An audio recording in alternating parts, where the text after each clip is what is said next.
good now. How you doing, 14? Sorry about that. Technical difficulties, but it looks like we're back. But yeah, so I'm doing some Traitor Guardsman turnip style and also the Agitator. And then also my D&D skeleton, which I'm going to be playing in a Pathfinder game soonish, but whatever. He's going to be using very similar colors to what has been going on, what I'm using for my Traitor Guards. I was like, I'll get some work on too. Shovel's groundbreaking tech for its time. See, I like that. I like that one a lot. I really like that one. I don't know if it's just like the simplicity or just like the sensible chuckle. I wonder if like my rating on puns is how much they fit into like the dad joke kind of pun. Because there's puns and then there's like dad joke puns, and I think I just do inherently trend towards dad joke puns. I think. I don't know. I'm sure Jay can consult the chart, the graph, and find out that I'm just a filthy liar. But get a couple little metal bits on the lad. There we go. And that's how you doing, Bean? How you doing? How you doing? So yeah, I had a pretty good weekend. I had a pretty good weekend because I got extra time to work on shit. I've been doing all kinds of bullshit. I got some curtains hung up. I built my Jukoki carrier case, so that's ready for Under the Dice Fest. I seem to have misplaced my stickers though, which is troubling. Not that I think they're like lost forever or anything. It's more that like, oh, I finally built the thing I wanted to put stickers on, and they're not there. What the fuck? You were talking about Creek. Hey, fuck yeah, let's go. Very old. Oh, it's ancient. Let's fucking go. Oh, fuck yeah. Glad to hear your towels turn out pretty good. What other projects have I've been up to? I built these guys. These guys, technically, I was originally going to build a bigger squad, but a lot of them had some print issues with the so the ones that are just like casually dual handing a gun are fine, but the ones with the knives, sometimes the gun like on the back would just kind of get all janked, like the little butt, the butt of the gun would just get all like weird and like, no, it wasn't like bad, like it like fucked up my printer. It's just that for some reason that just didn't print correctly, so I had to pretty much redo it. Yeah, this guy's actually like his head is a vanilla turnip 28 head just from like the core Kickstarter from a million years ago. There's some good helmets in that set, honestly. Like I still get into all the other turnip Kickstarter stuff, and like I like the newer things, but like whenever I just need to bust out a bunch of dudes, like the Old Faithful set, the Forlorn Hope is just really good for that kind of thing. But yeah, I did that. I got that going, put some stuff. Oh yeah, well, so I did need to run some errands this weekend. So while I was out, I was recommended a lot of my like local friends who are more normal are like, hey, you like old shit, right? You know, they don't actually say it directly like that. And yeah, you can use them for human. You can use all kinds of stuff. How you doing, kids? How you doing? But they're like, there's this like retro game and movie store. And I was like, okay. It usually when I go to those, I'm pretty disappointed. This one is actually pretty good. I'm not gonna lie. I rated the fuck out of their anime section because they had like a whole series on DVD for like fucking nothing. So for like very little money, I now own all of Tenchi Muyo Ryo, the very first Tenchi series. I got that. I got all of Excel Saga. I got Zayram's prequel series. God, no, yeah. The fact that like Primus made a new music video and it's actually like pretty spicy. I was like, oh shit, let's go. Yeah, Primus made the Grizz. I also like how the general theme of Primus songs are like, here's a weird guy, and they just sing about it. I'm like, fuck yeah, let's go. Tell me more about Weird Guy. Yeah, I got some. There was one thing I didn't pick up. There was a Hypon Anime. It's that like it's made by the guy who made Lane, and it's got sort of a like Sepia kind of like angel thing. Apparently, there is Zerum has a prequel OVA series. I think there's like 6 episodes. I only found out as well. Zerum's on my list to watch anyway, and I was like, oh, you know, it's got like the steel case release and everything in the store, so I can't complain. I was like, oh shit, okay, nice you. So I picked that bad boy up. Yeah, exactly. It's like all the Primus songs are like, here's a fun guy, except for Bob. I think it's Bob. Bob, I think, might be my favorite Primus song, but it's easily the most depressing because it's just telling a story about an old roommate of theirs who hung themselves. Yeah, yeah, yeah, yeah, yeah, yeah, yeah. The anime OVA. So I picked that up too. And I'm like, fuck yeah, let's go. I've returned to DVDs. I'm like, you know what? I don't really give a shit about video quality. There was a while I was like, I must absolutely have like Blu-ray or like, I don't know. But I'm just like, oh, wait a minute. I watch garbage. I watch like VHS transcribed garbage all day. Why the fuck do I care about video quality? I'm still living in 2004. Uh, though what's really funny though is so like Discotech has been releasing a lot more anime. I mean they release a bunch of anime on Blu-ray like all the fucking time.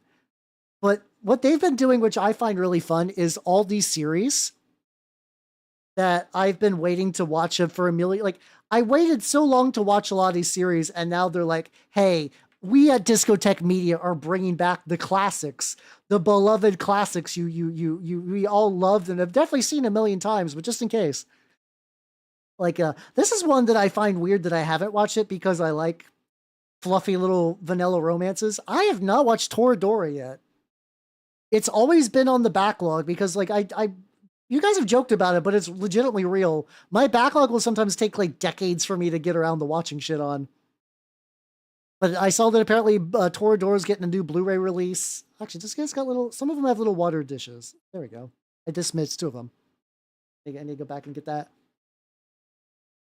So I was like, oh shit. I guess I'll have to maybe when that gets released. Yeah, I mean, it's also kind of weird too, just because like I know DVDs don't last forever. VHS tapes definitely crumble. Disc rot is real. Um, but I've over the course of my life, I've seen that very interesting like adage. There used to be the adage of like, once it's on the internet, it's there forever, and it kind of is, and it kind of isn't. So I don't know. Just taking a show I like and putting it onto a funky disc. I guess even if that's like something I do myself, get like one of those like classic like binder of burnt discs, which like that used to just be a common thing in my life. Yeah, I know. Imagine, right? Imagine having that. I did that actually. So for the video I'm shooting, because it's about a project that I've been meaning to get around to for a million years, I actually edited a moving background that is straight up my backlog of just things that I have not painted yet. Like just like big boxes, not like individual models. It's just like, oh yeah, I got this Horus Heresy box and I put it on the background. Like it is surprisingly big. Watched the first one in theaters. Oh shit. I mean, to be fair, like I don't know. I'm biased. I'm not one of those like new millennials that are like, oh no, actually, the Phantom Menace was a misunderstood masterpiece. It's a stupid movie, but there is like a little whimsy in my heart that doesn't like hate it for that. I mean, I also once again I like garbage. So it'd be like that. I think for me the interesting thing about it is that I like everything to do with the prequel trilogy is enhanced by the fact that other people have taken the prequel trilogy and they like did something neat with it. Like as far as I'm aware, nobody's done anything with the new Disney canon of Star Wars and been like, "Oh yeah, no, we're gonna make this cool." Like Andor exists, but Andor is still kind of during like prequel to original trilogy time. Uh, and then like basically everything else that's been like all right or okay have been like the Maul series is apparently good, and that's also in the past. And then the Mandalorian is not quite to like sequel trilogy. It's post movies, but not super post movies. I think anyway. How you doing, Big Gun? How you doing? How you doing? Yeah, the Clone Wars cartoon. Also, like even just like the games existing. Like I think you could justify the existence of Star Wars Episode One purely by the N64 slash Dreamcast. I think there's also a PlayStation version, but the pod racing game was really fun. And like pod racing in the movie is kind of stupid, but like it's stupid was worth it because we got the pod racing game out of it. And I think that was a worthwhile trade. I think that was a successful evolution, like handoff evolution. What? That's the completely wrong word. Sometimes I'll mush two words together, but that's not even like fucking close. These guys are eventually gonna be like gray with like a little red, like little sash and stuff like that. But like right now, because I got the metal out, I'm just hitting up metal bullshit. As one does. As one does. But yeah. It's serious about race. Yeah. Did he really? Oh my god, that's strange, I guess. I don't know. I watched. I never watched the 9th one, and I'm okay with that. I'm okay with that. Been playing too much Baldur's Gate. Hell yeah, let's go. I mean, I think one is nice thing too that like Baldur's Gate can last as long as you want it to last, which is kind of fun. I mean, I don't even really have an excuse. I could play it in my off time. Like I have been playing Power World in my off time. I don't know if that's something that I could ever realistically make a stream that's like fun. When I play Power World, I guess it would just be like a Yap stream where I have like weird Pokemon creatures on the screen, but I like a little metal rail on top. I might have to go for that. I play with my knight's hands like it's a baby. I like you grip it and you do like a little like you do like a little pretending to walk thing. I don't think there's anything like morally wrong or like anything that I think would get you sent to an institution, but like I've never done that to my knights, to be fair. Project Zomboid. Maybe one of these days we'll go back into the Zomboid mines. I did also find out recently from a VTuber named Mike Kua. It's me. Fuck, hold on. Thank you. I know what's going on. Oh god, I fucked up like every setting today. I know what happened. I forgot to. It's fucked. It's quiet on the YouTube side as well because I goofed. There we go. This should do it. Thank you for letting me know.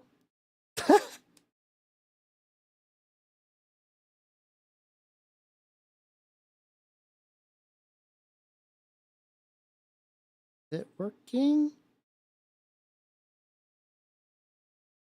Oh, I think I might need to do one more quick tweak.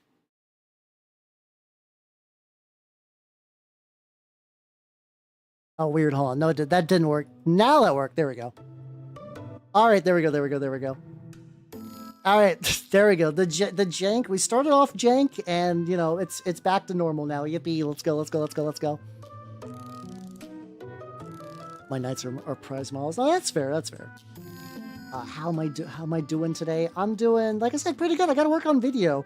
I think weirdly enough, working on video scrambled my brain because like a lot of the stream rhythm has all been kind of jacked up. But it's fine, The end result will be worth it. I'm very excited for this one. I'm very excited for this project. But yeah. Oh yeah, I was about to show off the thing. The thing. Apparently you can add Vroids to Power World. Mine is very jank just because my hair is very long. Hey, there we go. That's me, and then my big lad who is not eating that rock. He's carrying it. It's so weird though in Power World where it's like it does feel like a lot of my pals are just kind of like disposable. I mean, there's like a couple that I'm like, yo, you're my lad. You do stuff in combat. I likewise eat rocks. I mean, if you're like is it like turtles or whatever? I know there's like some animals that eat rocks to like help with digestion. You can be like that. Maybe like seagulls, maybe. So like, I got this, I have like a Bushi that does a lot of fighting for me. And I got this like sick turtle guy that does a lot of fighting and, stuff like that. I did see the Rusted Knight. Are you just doing like Dirty Down or? Does it vaguely look like Dirty Down color, but I wasn't sure. Yeah, that feels right for pigeons. That sounds like a thing pigeons would do. I could see it. But they do it because they're dumb. No, I'm not, they could crave the mineral. A phrase that is so old that if you recognize that, make sure to take your medicine and or vitamins today. But yeah.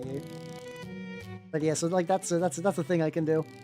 I need to swap out my hair though. My beautiful flowing mane does not have physics in Power World, so I clip like a beast. I clip like a fucking monster in that. But yeah. No, this weekend's been good.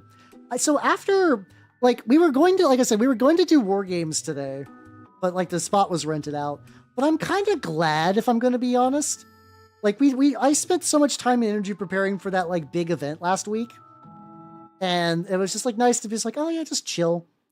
Like sometimes I worry it's like the whole like, oh man, I'm stretching myself too thin. It's because like, oh yeah, I used to take Sundays off too.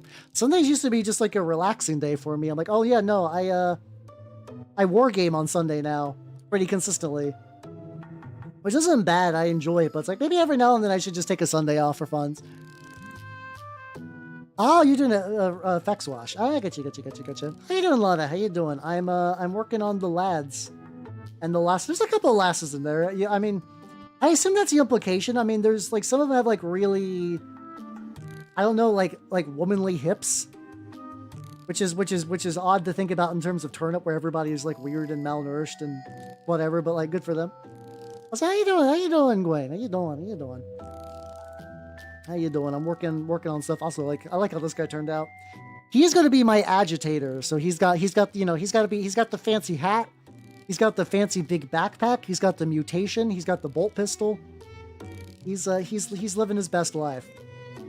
He's living his best life. Yeah, you're not wrong. Fair. But the turnip kid is clearly trying to be unisex though, so I have to imagine that's what's going on. I guess you can always do whatever you want though. True. That's the fun about minis is you can put together the pieces however you want. How you doing, even? Yeah. He's so this is from like a really fun set that I like. That's Word Bearers themed, but you can no longer buy it. It's STLs. Turn hips. Hey, there we go. I did not try to do that on purpose, but I will take credit for it retroactively, as one does. Let's go. But yeah. But so yeah, it's been good. Today's been good. Yesterday's been good. I'm ready to war game again next week though. But I've gotten crazy amounts of stuff done, so I feel great. I feel excellent. What color do I want to do your? I think because I want this guy to have like basic metal. Normally this is supposed to be like Word Bearer's armor colored, but I'm just gonna make that metal and stuff. As one do. One do before I end up having to go in and get like flesh and other bullshit. But yeah, I gotta get these. Technically, I gotta get another 6 of these built at some point before, like a million years from now. Before October. October is the deadline of a lot of my stuff. Of course, that I don't know. I'm very bad about like my knowledge of Eldar is really limited. You'd be like, oh, Hal, you're an elf, you should know, and like that's fucked up. But yeah, I don't know. When it comes to especially like Corsairs too, I'm even less knowledgeable. I'm gonna try 3 drops of red, and then one maybe a drop of black. Let me try a drop of black to see if this is if this works. I'm trying to get like a slightly darker red with the proacral paints and just see how that looks. Yeah, they're just space elves. You got technically the Eldari, which is Eldar. By the way, for what happened was at some point, this is something that you're just gonna find out. Like this is just a good thing to know as like someone newer to Warhammer. At one point, Games Workshop used to use a lot more generic names for things. So it would be like, oh, like Eldar and Space Marines and Imperial Guard. But there was like a time, I think this is after the Chapter House lawsuit, where they really wanted all their shit to be copyrightable. So they changed the names, but like very slightly. So like Eldar and Dark Eldar are now Eldari and Drukari, and some of these names were already used in the lore. So like Astra Militarum, instead of Imperial Guard, you got Adeptus Astartes gets mentioned a lot more than it used to. Yeah, there we go. This is a good mix. Get down my spooky skeleton. Yeah, and like so like some of the names were like like Eldar Bane used by Tolkien. That is fair to maybe change that. But they've also done shit where it's like dwarves. No, they're Dwarden in Age of Sigmar, and I'm like, no, stop it. Stop that shit. Cut that shit out, please. That's wrong. That's wrong, and you know it's wrong. Yeah, I admit it. Yeah, the 40K ones typically had like, this is like, because like a lot of times it'd be like, oh no, in the High Gothic or whatever, this would be the like the name of the thing, but you know, as a regular person, you're gonna use like, I think they justified that High Gothic, Low Gothic previously. I could be wrong though. But yeah, then they really leaned in the other direction. How you doing, nobody? How you doing? Or squats, yeah. But to be fair, squats I'm okay with because they got basically like a full redesign, but everything else was just really goofy. Where it's just like, yeah, no, fuck. Like we want these to be copyrightable. I think out of all of them though, ogres is the one that upsets me the most. In Age of Sigmar, they're not ogres, they're ogors. OGORS. Including rat ogres. And it's like, dude, no. Games Workshop, I beg of you to fuck off with that, please. It's the worst. Yeah. God, that's one of the things I really love about like anime whenever they just have like a fucked up business name in the background. Auric. Yeah, Auric is kind of weird. Yeah, I kind of agree with the overall the general sentiment. Like Caradrons are fine because that's describing a specific like culture of dwarfs. But yeah, a lot of the ways that's used is just really clunky and awkward, and like, mind you, I don't play with a lot of Age of Sigmar stuff these days, so I don't know a lot of people who are like actively leaning hard into those names. And I'm sure some people do, but I know in casual conversation, even people, the couple of people I do know locally to play them still call them like, you know, the whatever the original name was, out of boomer spite, in the same way that I still call Commander EVH. But that's just stubbornness more than anything. Like that, like that's just me being old. That's one though. Well, the weird thing about Seraphon that was funny for a while is that there was a furry with the username Seraphon. And there was a distinct period for a while, early on, before, like, you know, eventually Games Workshop won the SEO war, that you could find their stuff, like, being recommended when you went, like, looking for Seraphon, which was very funny. I don't know, on one hand, Games Workshop, I could see them be like, well, that's just, like, a furry that owns that. We can bully them out of this. But then on the other hand, they're like, I could also see them not bothering to check. I could totally see them not bothering to check. Ghost and Trench Pilgrim. Yeah, I mean, to be fair, I think all the Trench Crusade stuff is pretty alright. Like, you know, you Trench Ghosts or whatever, but like stigmatic nuns and stuff. Like, I actually don't know how much of Trench Crusade stuff is copyrighted for like that. Oh yeah, I mean, I know a lot of the copyright stuff is really jank because of the Chapter House lawsuit. Which, if I remember right, the basis of the Chapter House lawsuit was that originally they would like advertise minis that they in their like rule books that they didn't make models for, with the idea like, oh yeah, you like kit bash your own or whatever. And then a company called Chapter House was just starting to make those models because like, well, you're not actually making these either, so like we can. And then there's a whole kerfluffle. They pulled it back. Games Workshop got way more anal on copyright stuff, and that's the world we live in now. I want to do it for that stripe. Kind of want to minimize the amount of red on these guys. Like maybe just that, and then also like the little petticoat that's mostly covered up by backpack and stuff. I think that'd be good. I mean, oh yeah, no, that's the thing is Space Marines are incredibly easy to get. They're very incredibly easy to get, and they can be cheap if you're looking around, right? Like, especially if you're looking to do like eBay or used bins or something like that. Space Marines can be incredibly cheap. Oh yeah, this is basically like a little Traitor Guard guy. He's going to be ran in my Lost in the Damned list for Under the Dice Fest because I've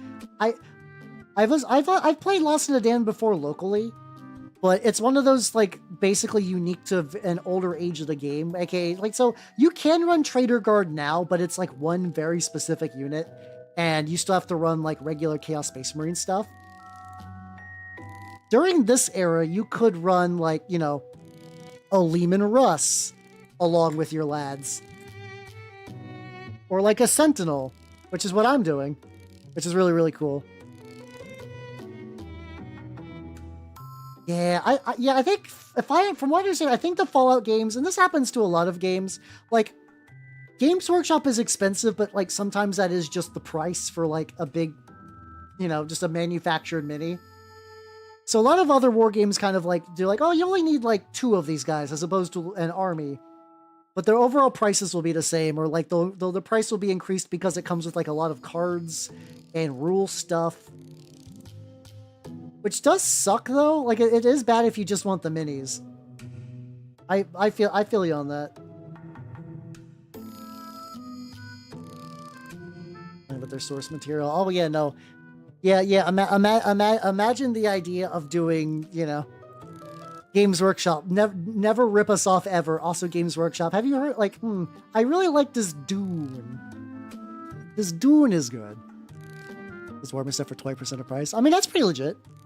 So how you doing, Benny? How you doing? Let's see. Wet blending instead. What do you feel? It's definitely, it's one of those things that like, it's very tricky because really any technique is up to preference. I actually prefer glazing the wet blending, but it's also just because I'm more comfortable with glazing. Like glazing's nice because you can also just get like specialty glazing mediums to add to the whatever you're working with, and does glazing, I will say, is slow as shit. Glazing is slow as shit. It requires a lot of very thin, precise layers over and over and over and over and over again, which you probably know, but still. So like it is very time consuming, but like you do get a bit more control that way. Yeah, that's true. They do keep everything generally in-house, which is nice, For 4 to 5 models, that's the army. Yeah, I mean, that's not too bad. And yeah, Battletech, you can get a boatload of stuff for cheap. No, that is true and real. This is a modeling contest. I mean, at the end of the day too, like if you don't like, don't feel pressure to do Rusted Demon. Like you could also take a model that you've worked on earlier this year, or maybe even just recently. If you just took a model you did recently, just do it just to say you've done it. And then you could be like, well, I've actually seen what everybody else is like here. I've seen the competition. I know now like what I could be inspired for next year, or like, I know like what I need to improve on, stuff like that. That does suck. Oh, that does suck power armor wise. Yeah, you could. That is an option. That is an option, just to enter something for the sake of entering, and then just like prep for next year. That's always a thing. How you doing, Dima? How you doing? Welcome. How you doing? I'm gonna be honest. I hate the BattleTech material. That rubbery plastic board game quality stuff is good if you like. It's cheap. It is cheap and it can be made pre-built. But for me as a hobbyist, it sucks. It sucks. It's rubbery as all hell. It doesn't hold detail very well. Like if I tried to file it, it just gets all like gunked up. Not a big fan. If anything, that's what's I know you could get like metal BattleTech models, or like 3D print your own, and I 3D printed some before. I also like building my minis. Oh yeah. Exactly, yeah. Any game that makes G-dubs sweat. I say this as somebody who plays G-dubs games, is also like nice. Like I enjoy Turnip. I enjoy Trench Crusade. I'm glad that Trench Crusade's doing pretty good these days. I saw some of their. I was not at Gen Con this year. I would like to go back, but it's kind of lower on my list these days. As VTuber man, because there's VTuber things I would like to go to. But like, their booth looked pretty legit from the pictures I saw. They seem to be doing pretty well. I'm pretty excited. I'm pretty excited. I can only play a model cut. By lead color, do you mean just like? Do you mean just like if this part broke? I mean, that might help. I've not tried doing that, to be fair. I cannot guarantee anything, but it's I guess you really don't have anything to lose by giving it a go. Oh, but the Ultramarines on the cover. Games Workshop really can't fucking help themselves. They really can't fucking help themselves. It's very funny. But yeah, the Armageddon Marines are fine. They are very much like, these are baby's first Marines, and I've been having fun painting them, to be fair. Peter's fine, but yeah, no, I agree. I'm not a big metal guy. I like older minis, but metal has always been like a cantankerous material for me to work with, so I've never been the hugest fan. But that's just a personal preference, though. To be fair. Yeah, you like I said, you might as well give it a go. You know. At the same time, yeah, I mean, to be fair, so like the fact that we're getting East Coast VTuber conventions this year is good. What I'm be curious to see is basically I think whichever one survives, like which ones do well and kind of get that like word of mouth. I could be like, oh, like Oshi Kombini or On Key or whatever worked this year. So like, you know, hey, they got some cred now. I can kind of consider giving them a go. Just so I don't end up the equivalent of like show up and then just see like the Tumblr ball pit staring back at me. They're super heavy. I mean, that sounds like fun, kind of. I mean, you can always like counterweight the bases, to be fair. Oh, the kit with the paints? Oh, I don't think I've seen that one then. Like the new starter boxes, I'm sure they're fine. I'm not really in the market for like that level starter box, to be fair. Yeah, it's definitely like one of those things if G-Dubs ever releases a box you're into. Yeah, they're fine enough. The red little bits. Doing copyright for him. Hey, I mean, no, that's good. That's good. You know, that means you got a like insider to see how it goes. I think that's cool.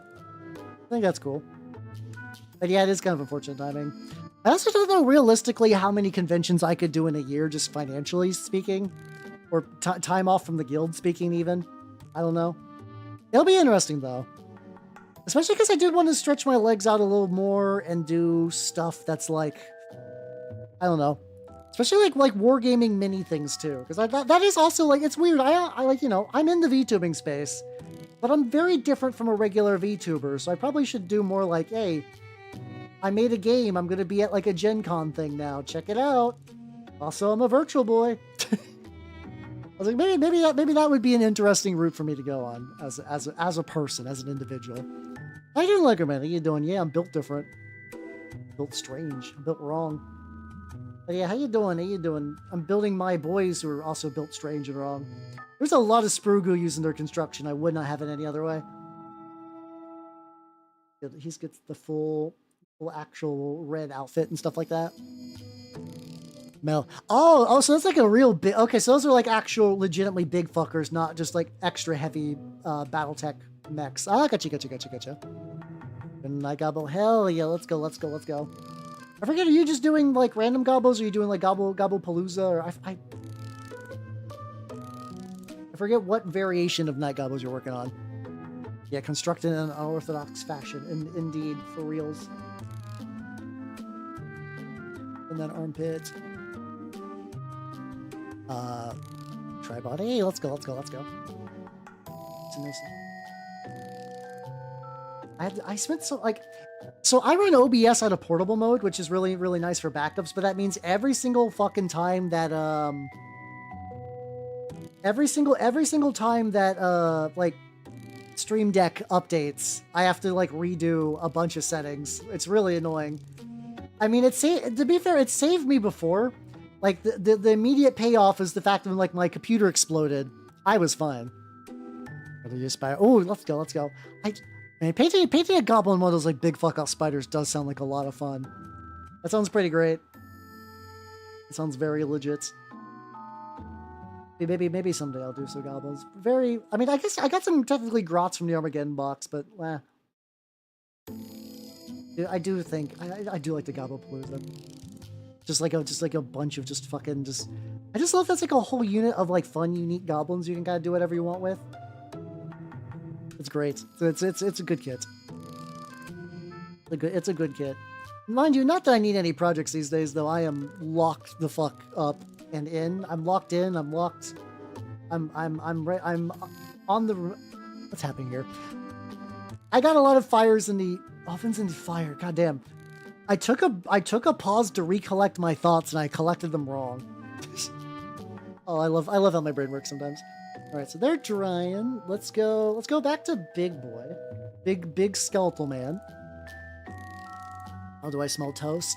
Yeah, and like, There's like this like weird copper taste in my mouth. I don't know what's going on. I mean, I ate a couple pennies earlier, but that was for medicinal purposes. So I think I'm gonna do is I'm gonna do like a little dry brush on the lad, a brighter red. I'm making 10,000 thoughts a minute. They're all wrong, baby. Unironically, yeah. Real and true facts. Let's see. Good old Mr. Skeletal. Yeah, my group's what's it called? My group's Powers and Paragons campaign, I believe, is ending next week. What I think is going to be neat, my group is going to let me run a very short Imperium Maledictum one-shot, which I'm pretty excited about because I've not got to run anything for them in a while. That's going to be interesting. I might actually prep that on stream. That might be a fun thing I might do. Just do like a DM prep session. Maybe let you guys mix like some NPCs and stuff. I need to figure out what their players are going to be. So like I've had an idea for a one-shot for that and for my group for a while. But it's been kind of a weird nebulous state because we've been doing the same, like, back-to-back campaigns in, like, a million years. Gonna be a Gene Stealer NPC. I mean, I'm not gonna lie, I was thinking about having some Gene Stealers, so I might, that might be kind of a thing. I don't think any of them actively watch my streams, so I could probably say a little bit of what I'm doing. Actually, I can double-check that. I can do a quick little snoop. Sick, let's go. Basically, I want to do a thing where they're like they're Ordo Xenos Inquisitor acolytes. They're infiltrating this kind of like really like green and wet planet, like a planet where like a lot of what they do is just like bulk produce algae for food stuff. But like some locals have been acting really weird about, and basically they've been like Tau infiltrators have been like infiltrating the society's like lower downtrodden, and they're like, hey, you don't gotta live like this. Here's some like nicer tech to make your lives easier. And have you considered the greater good in your life? And then they're like, this actually doesn't suck and has meaningfully improved my life. So, you know, as Ordo Xenos, you gotta shut that shit down. You gotta shut that shit down. And then eventually maybe go with the idea that like if this ever extends past a couple session, I don't think it's going to be quite a one shot, but it's going to be like maybe like 2 or 3 sessions tops, because I think another campaign is going off soon. The only idea that the tower like, listen, this plant's infested by Gene Stealers, but like your guys are going to be really, we've dealt with them before.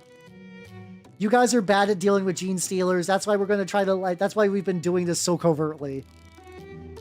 And just kind of do a thing. It's like, do the players want to work with the Tau to go against the Gene Stealers? Do they want to say fuck it and just try to do it on their own? I think it could be neat. I think it could be neat.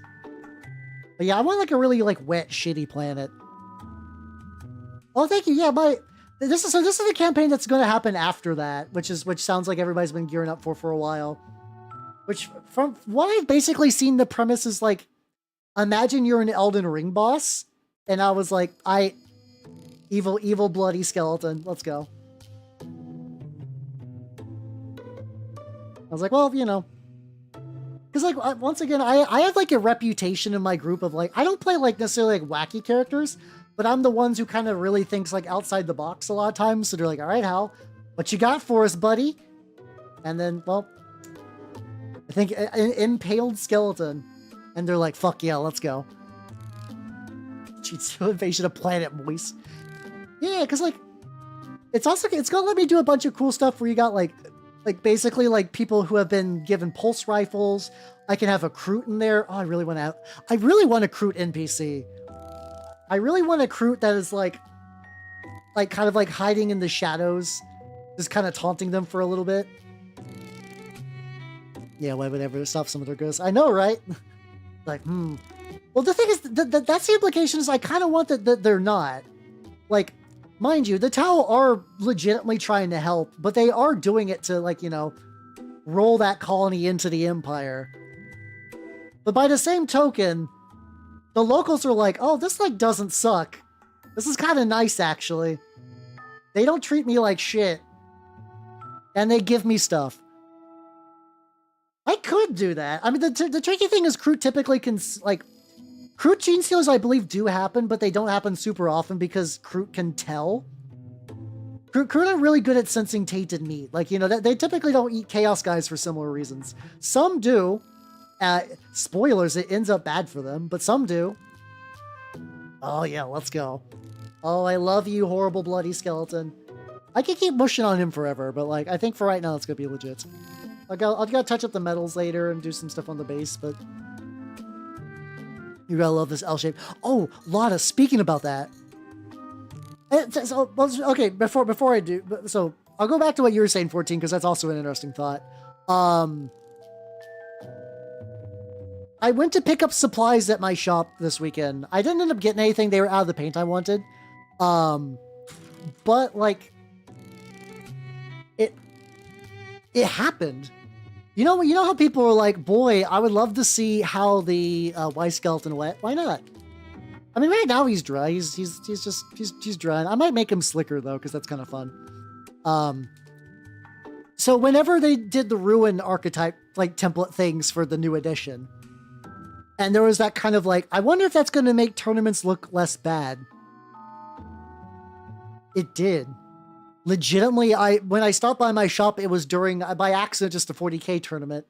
And guys, they have, like, buildings now. They don't have, like, clear plastic or, like, horrible... Mind you, at the shop, a lot of them were, like, 3D printed and not painted yet. Like, clearly the owners are, like, trying just to, like, mass update the stuff. And you know what? I'll give them credit for that. I'll cut them some slack. I didn't see a gigantic thing of foam with, like, a Space Marine logo horribly like airbrushed on the side. It was nice. It was good. Oh, so I'm playing in the game that's coming up soon for my group, a skeleton metal fire kineticist. Who was somebody who was who was unjustly impaled and crucified after the local like governor thought that they were a rebel. And so they came back as an angry skeleton. How you doing, Flea? Oh, this is. So this guy's a Traitor guard, but I'm wanting it to be... A lot of my stuff I make cross-compatible. So, like, I really like the idea of turn-up Traitor guards. So, like, this is a turn-up body, a turn-up head, and then the arms are a lasgun kit from Daka Daka, from their... It's either their cultist or their diseased planetary guard kit. I forget which, but it's one of those two. And the paints are closer to water, indeed. But going back to what you're saying, 14, about like dark tiding it. This is the tricky bit. Right?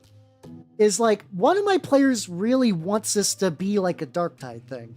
Like he's playing an Ogren, and I think he really wants us to be like dark tide style. And it's like not like my group doesn't do serious. They've done serious before, but it's like I might need a double check with him to be like, hey, like. I don't mind that he's an Ogren.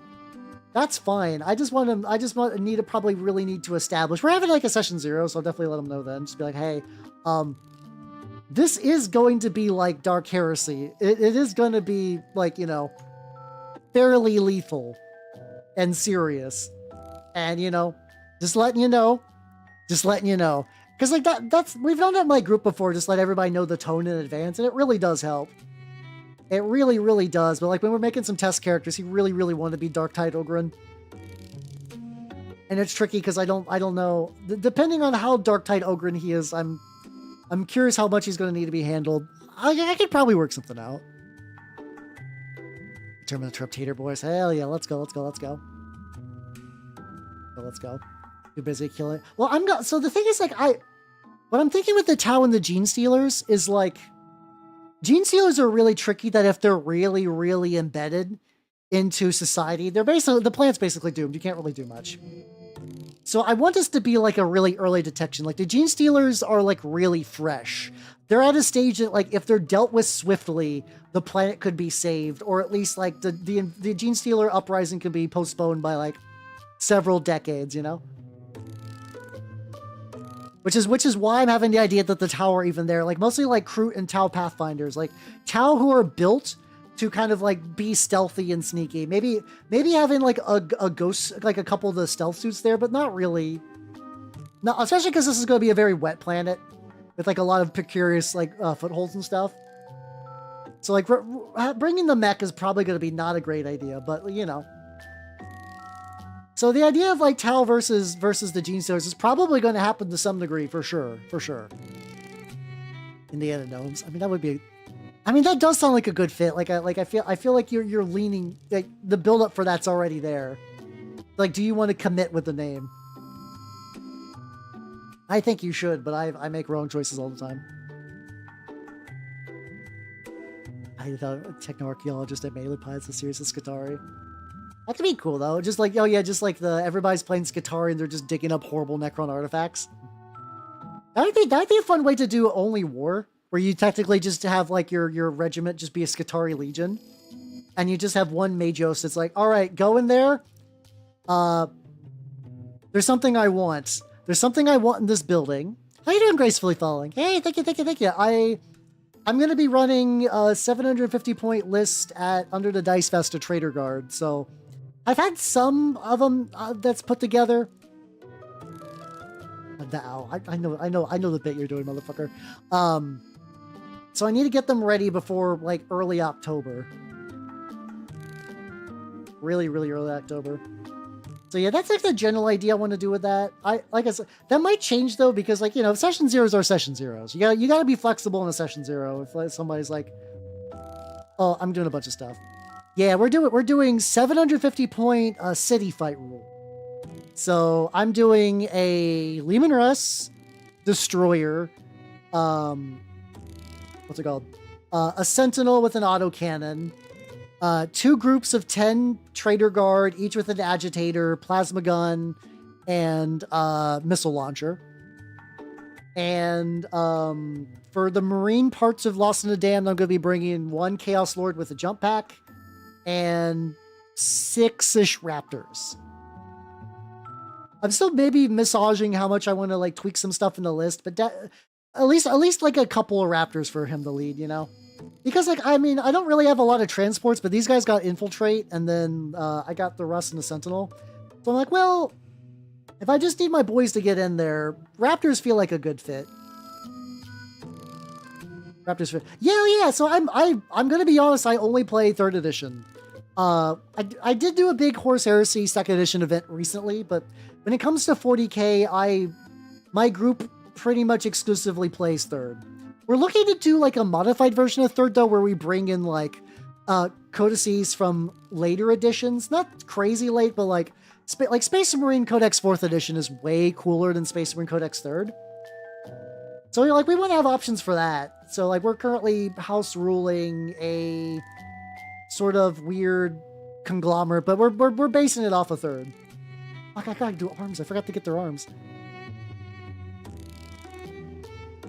Gotta get a better gaming group. I mean, do you got like I guess I don't know your options to be fair though. If you got like a local shop you can like advertise for or whatever. I am very blessed in that we have like a club.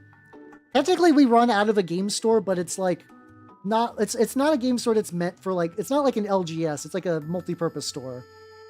And we definitely really run it like a club. Let's see, there we go. But yeah, I hope you eventually get your good group, because that 3rd edition games with like a pretty varied list does fuck. It is nice. It is legit. So yeah. We're doing. Oh shit! Also, let me get the arms on this guy. So like I have a bunch of the Raptors, like but the ones that I have were clearly kind of like configured for kill team. So they don't. I just need a bunch of dudes with just like, you know, like bolt pistols and chainswords. And I was like, you know what? I need to see if this is real. I was like, I really like the old style Raptor jetpacks. And I found some that are really bitchin'. By Ultraviolence. There we go. Currently they're still in my printer, so I can't really do much with them yet. Right here, I'll put the picture up and I'll link everybody if you want to print your own. There we go. It's like, I was like, yeah, so I'm just going to take a bunch of regular Legionnaires I've had kicking around, and I'm going to give them these jetpacks and maybe some old metal Chaos Chosen heads, because I happen to have a bunch of them. I have a whole little baggie of metal Chaos Chosen heads. So I think that'd be a fun mix. There we go. Should we have ad break coming up? Yeah, I guess that's true. I guess that's fair. Oh, also need to shrink these a wee bit. I'll put this on top of Hell World. There we go. I mean, I guess you could say that because it's a lot of smooth, but like that was like the way Raptors used to sort of just be. They would just kind of have that look, I guess. Yeah, it should be delicate. I mean, it's just like a practice thing. I can feel you on that. That's understandable. Hell World. I mean, it's the pun writes itself there, you know. Yeah. Plus, I mean, hey, you know, if she makes fun of you, you can just pick her up. Just be like, oh, I'll show you grip strength and just slightly lift her up. How you doing, Oni? How you doing? How you doing? I'm working on my Traitor guard, and that's going pretty well. There we go. But yeah, no, I like, because like, let's see. I can show you an example, because like Raptors have gone through a couple different designs over the years. The ones I really think are kind of neat are those like metal, the metal Raptors from way back when. But if you want them legit, you're gonna have to spend like $200 on eBay, and like, too rich for my blood. No, thank you. No, thank you.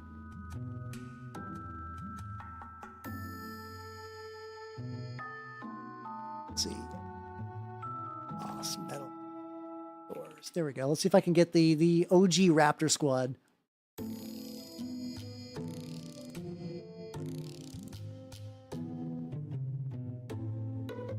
See if I can find them. Okay, this is an example of someone painted, which is kind of good because it kind of shows the detail. Oh, the sword is very jank. No, they didn't do a bad job. It's just the sword has a banana curve to it. Oh shit. Ah, we mimicking. What's how you doing? How you doing, Big Baka? Ham, how you doing? How you doing? What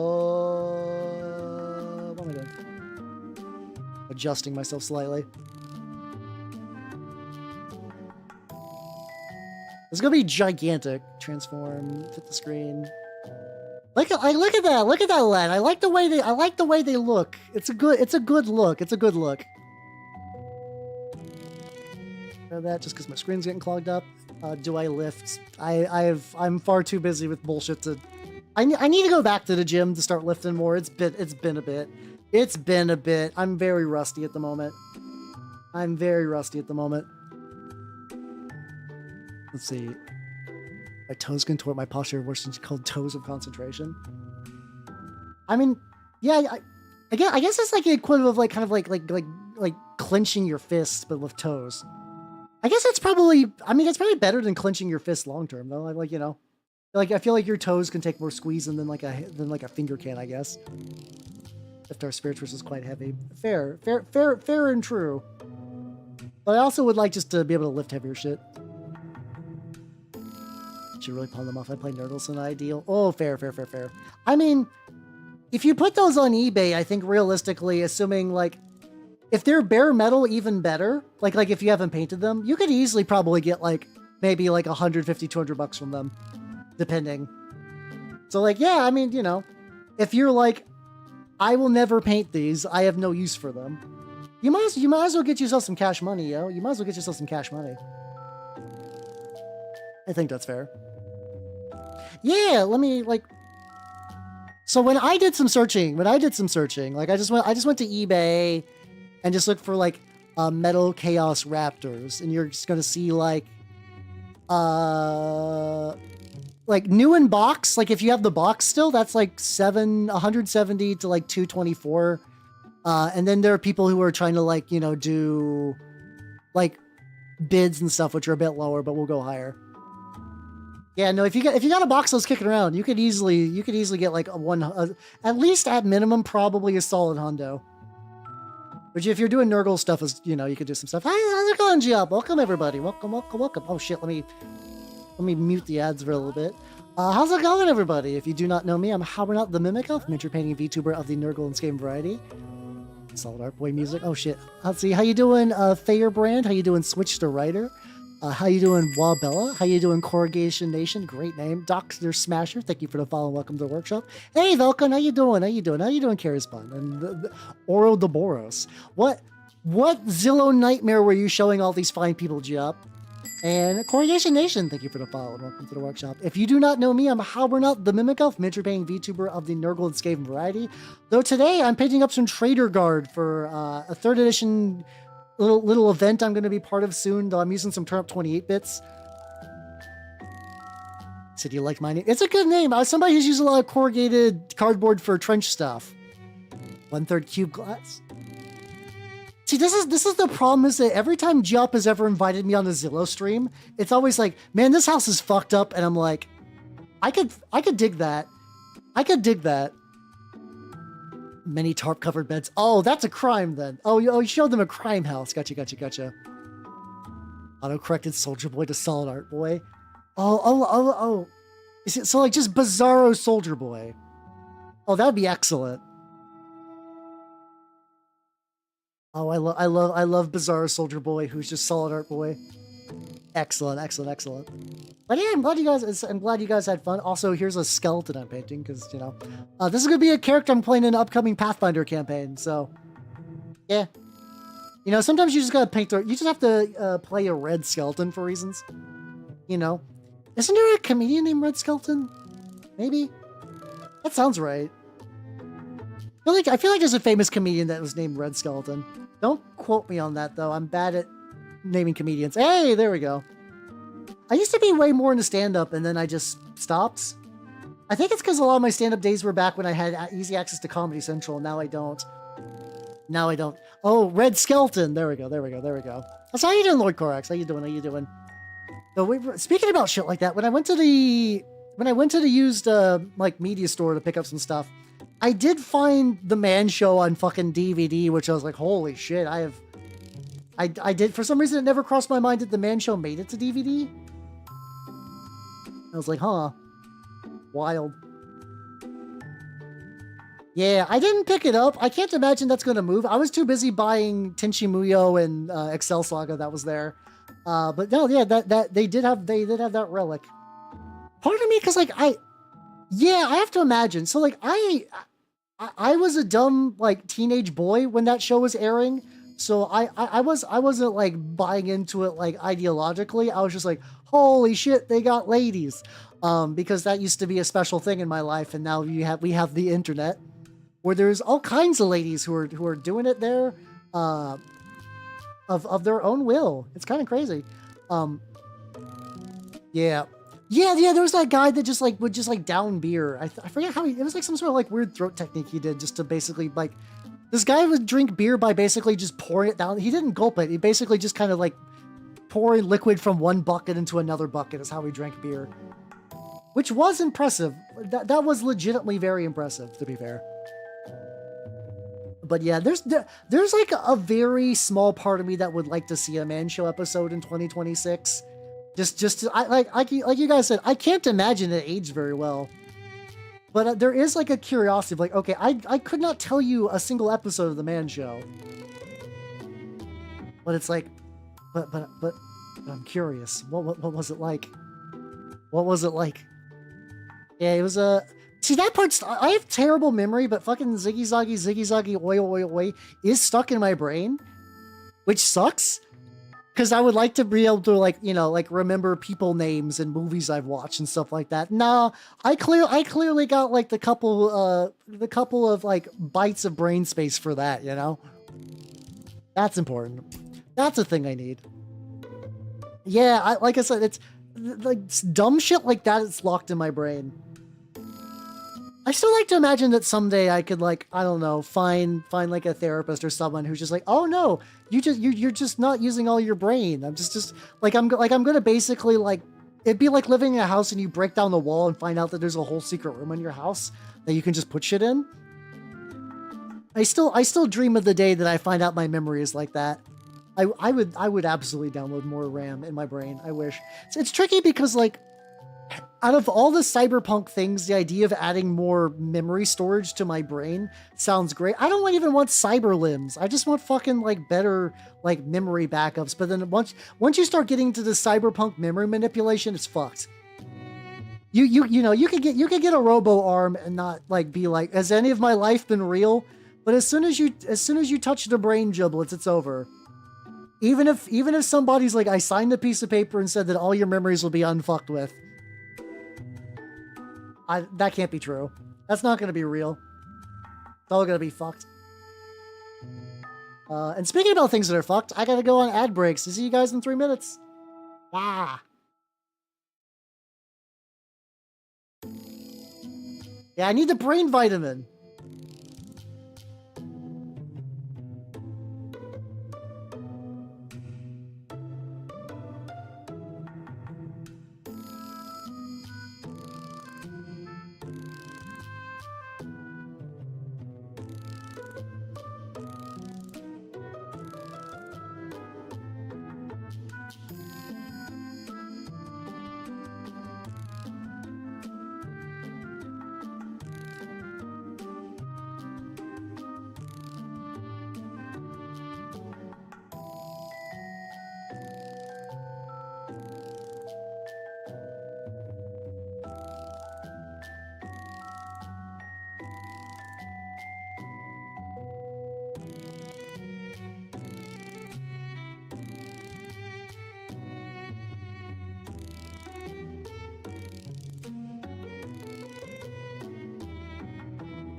All right, we're back.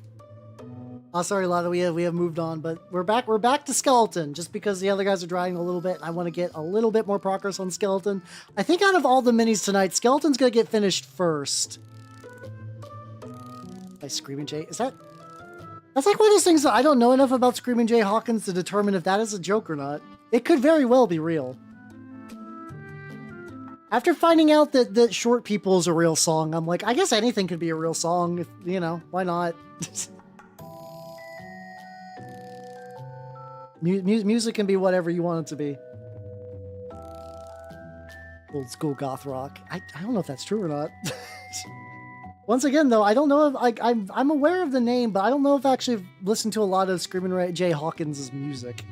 So I don't know that you could be real and true. Yeah, I'm gonna go ahead and get the bass on this bad boy real quick, just because it's there. Okay, I do right. Oh, I recognize that song. I'll put a spell on you. Okay, I do know that one.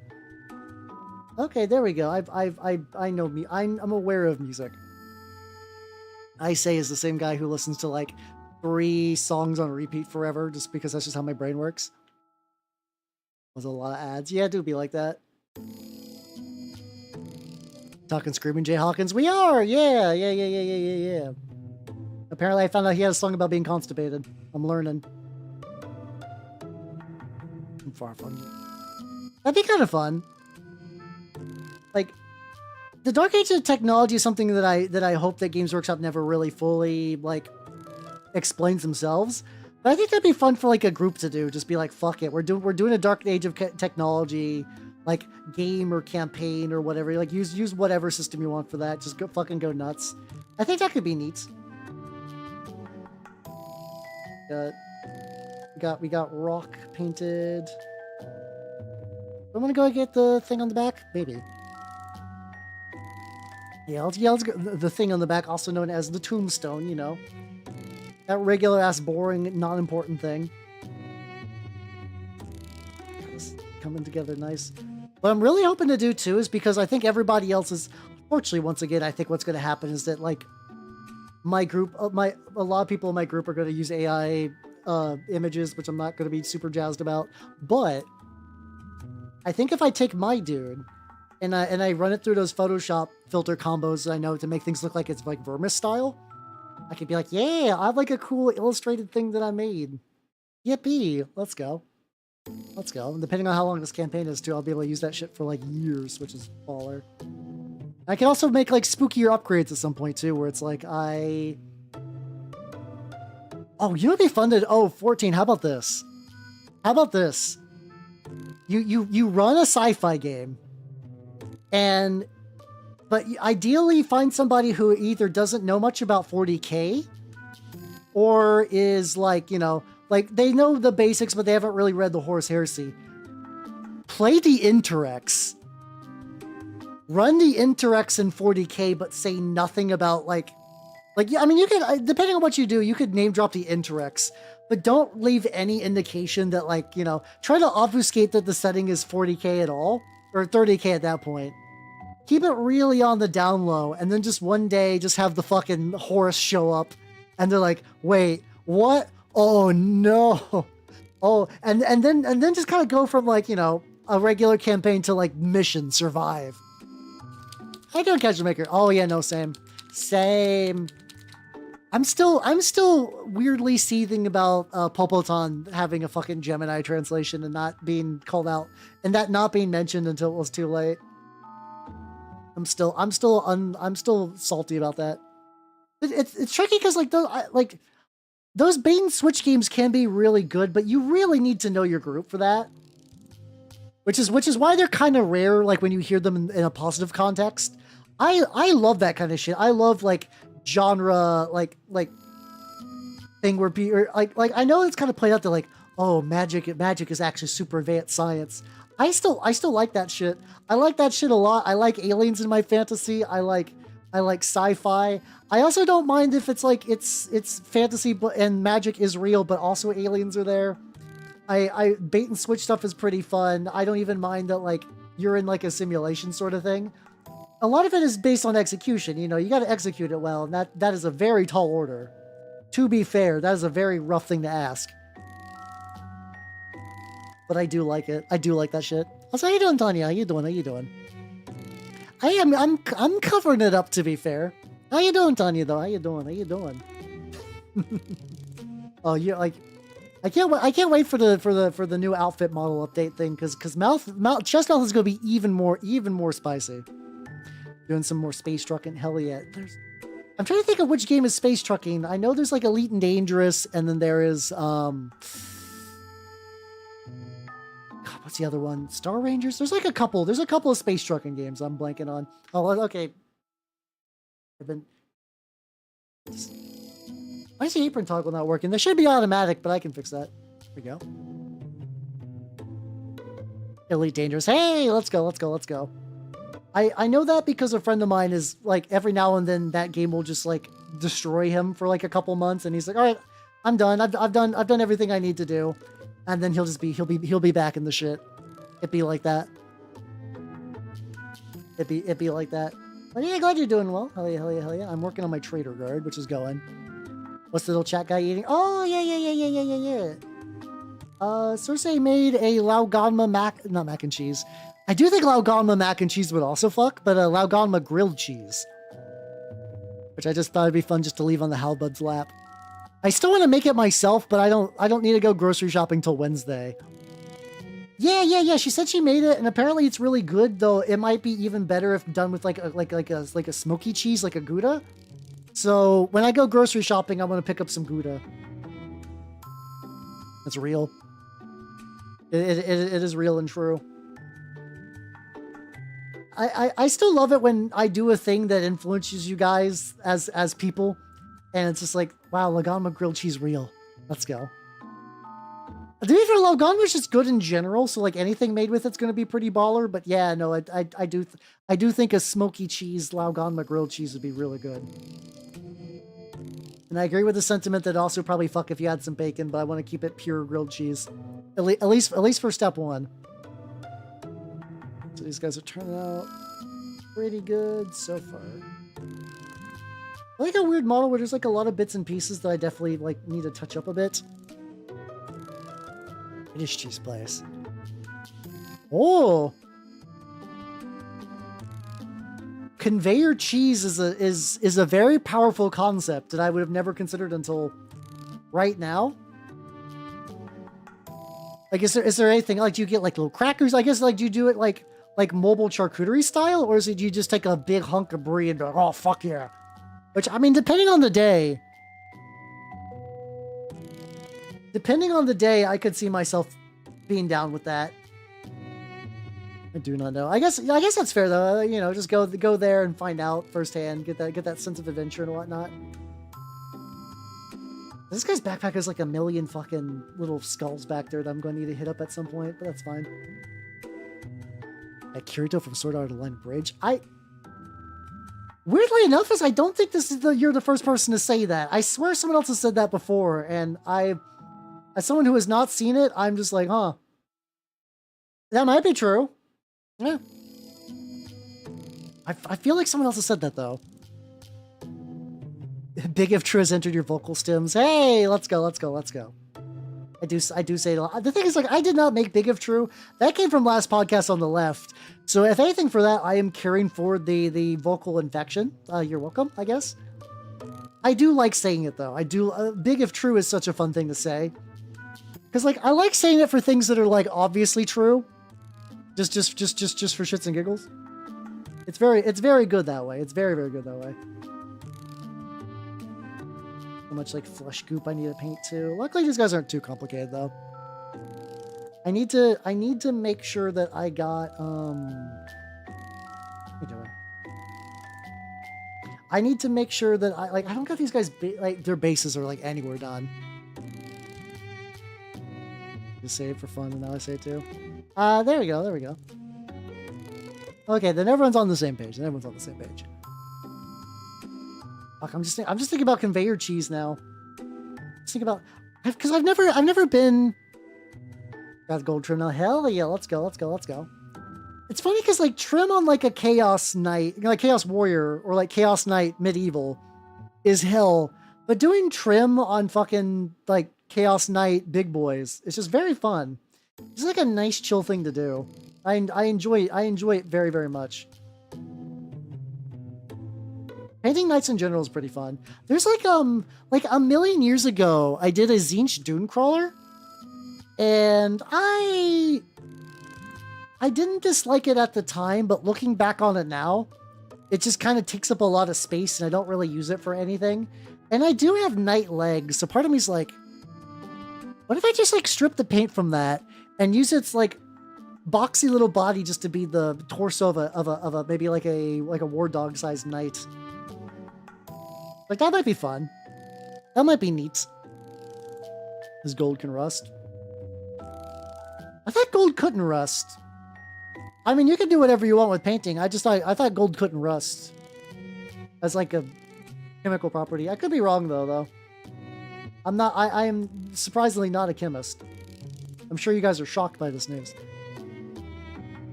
Oh, okay. Pure gold can't. But yeah, I guess if you're doing alloys and stuff, that's fair. That's fair game. Also, 2 for minis, you can just do whatever you want, so hell yeah. So I'm going to go in and get a couple of the little stones and make them gray as well.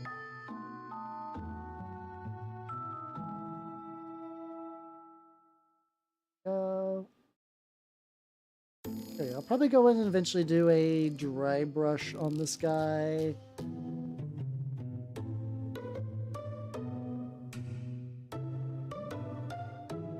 Handsome boy, let's go. Oh wait, shit. I forgot they got boots. It's like I just been doing a bunch of like leather bullshit. I'm like, oh yeah, they got them shoes.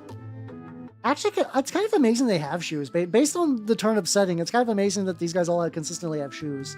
I guess later on, though, some of the models just kind of were like shoeless. I think the new archers might be. It's tricky though because I've been taking the new archer bodies. This is like a much later project, but I want to make more of my my footless dudes. So I've been cutting off their legs to eventually like flatten the bottoms, drill some holes, and add some toothpicks. But that is such a later project. Like I don't need to do that any time. That might be something where it's like if I'm in between shit, that might be fun to do. I mean, all shoes are edible if you believe hard enough. Also, if you're trapped on an island, I guess. Oh, he's got like little metal tip shoes. Okay, I did not notice that. Look at this fancy guy. But yeah, some of these guys got big boot too. Oh yeah. I guess when I go back and get all these, some of these I'll find the ones with the big boots. Yeah, the leather soles, because that's always the thing. It was like you're like, fucking every time like an old like old timey like West Indies trading company like ship would fucking wreck, like the Batavia. I don't think that's necessarily East India Trading Company. I say West. Like, anytime a ship like the Batavia would crash, it was like, oh, things are gonna get real bad. Oh boy. Oh boy, that shit gets fucking really gnarly.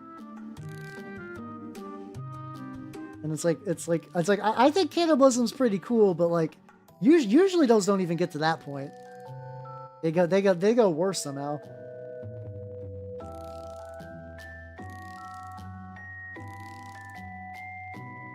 I think a lot of these colors are definitely gonna touch up. I'll need to touch up later. That'll be fine. You got big boots.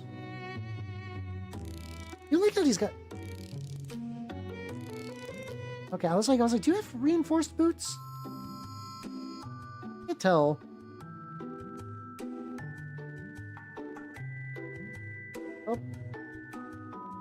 I'll paint this much of boot, and if I need to go back and later to touch up, that's fine. That's fine. But yeah, no, anytime like God, shipwrecks really have to be like some of the worst ways to go to. It's just bad. There's like another one. It was like the USS Indianapolis, I think, was like another really. I think that one actually did have cannibalism. I forget if the Batavia had cannibalism though. They did a weird thing in Batavia where they like crashed on an island. There was like an immediate sort of like weird power grab mutiny sort of deal that really fucked everything up. And then unfortunately, like the mutiny people became real fucking evil real fucking quick, while a bunch of other people ended up finding a nearby island that was like. Do you guys ever hear about stories where it was like, oh yeah, I think they get picked up by sharks too. Like, you know when like there'd be tales of like people going to islands and like the local critters there are just like not built to handle predators? Where they're like, hey, what's this big guy doing there? How's it going, friend? Welcome to Friendship Island. Oh, you're cooking and eating me now. Okay. It sucks in Friendship Island. Oh. I don't think you're doing the friendship code right on Friendship Island, but you know, I can't. You're new, so okay. Now that you mention it, I don't think I've ever seen Jaws. I was just thinking about it. I was like, no, I don't think. That's how you doing, Zetai? How you doing? I'm just sitting here. I'm just like, yeah, no, I don't think I've ever seen it. I feel like I should have. And maybe it's been like on like TBS or TNT at one point in my life. Yeah, dodos. Like, I think there was like a weird kind of like deer or penguin that was near Batavia. I forget which.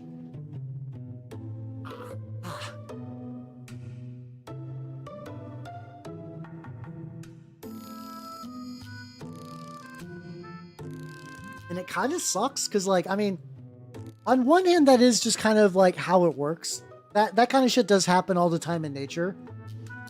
There's also like the purity of like, oh, this is a land with no conflict. If everybody's a herbivore and just eating seeds on Friendship Island, It's like that's about as close to Eden as you can get on Earth, right? You know, we're just like a land with no violence and no real competition. I mean, sure, there's like maybe some sort of competition. I'm sure there's like, you know, like sexual competition and stuff amongst the different animals on that island, but like, you know, sounds nice. But unfortunately, when you do that, you do doom yourself to becoming a chicken nugget. Whenever anything with like any sort of carnivorous system, there we go, carnivorous. Why did I say it like that? But anytime that happens, you're just fucking cooked, literally and ironically, spiritually. When he, oh bother, I can't do a good poo voice. I can't do. I think I cannot do a good poo voice. I wish I could. I wish I had a lot of pop culture, because I think that like Kermit the Frog here. No, that's not even quite right. No, I tried that. I tried it.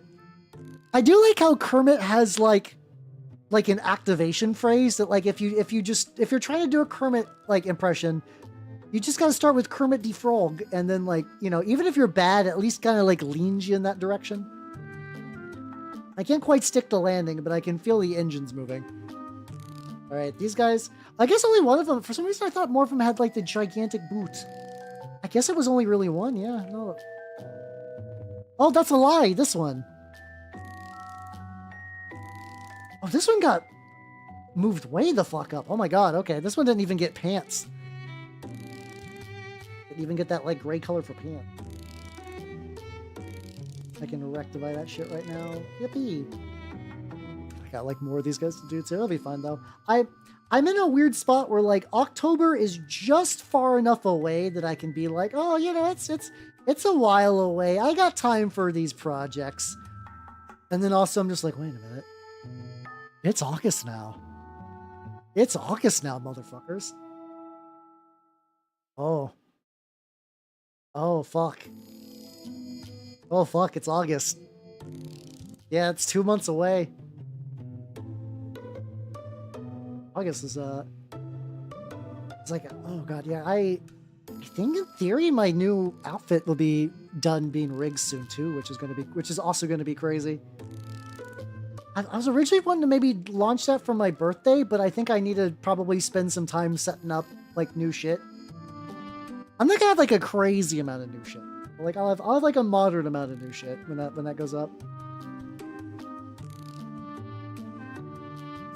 But I am really excited for that, because like the thing that's getting me right now is whenever I do when I do a recording, so when I stream it's fine, I can handle all my flaws. But like whenever I do a recording, I'm like everything that I don't like set up about my model at the moment, in terms of just like the way I like the rigging and stuff. I'm just like, oh god, I see it all. Yeah, I know, right? It felt this year is both horrible and gone by too quickly. What the fuck? I'm ready for 2027 in a weird way. I'm just gonna write this year off as just like a weird fluke.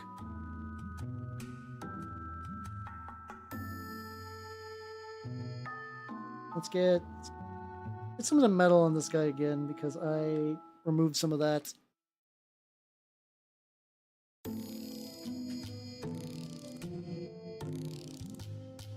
This lad doesn't need a huge amount of metal touch-ups, but enough. That back spine, that's looking pretty good. That little one is... This one to the side is the big one I gotta touch up. Oh yeah, no, it's weird. It's because it's also like I'm like, well, you know, I got time to work on some shit, and then I just find out that yeah, no, it's August now. I'm like, oh fuck. There we go, handsome lad, handsome lad. And now I just need to dry brush the base. This guy's like dangerously close to being ready for enameling too. Holy shit. I might not even need to enamel him. I could just try like. For what I'm doing with him, he might just be okay with a little bit of strong tone. And like maybe a little bit of overpainting. Maybe. I'm not sure yet. And again, I should probably give him the full correct treatment. Because this is gonna be my PC for a while. I have to make sure he's nice and special. So let's get the gravestone. All the various rocks and other shit. And at some point I'll do a mineral, I'll do the pigment powders. Assume after stream. I'll take a look when I can. I'll take a look when I can. I think after stream I got some laundry in the dryer, which is definitely gonna be wrinkled as shit, so I need to get that reheated and up and at it before tomorrow. Just a loose rock tumbled off. Also, do I also want to do another bit of red? I want to do another itty bitty little bit of red.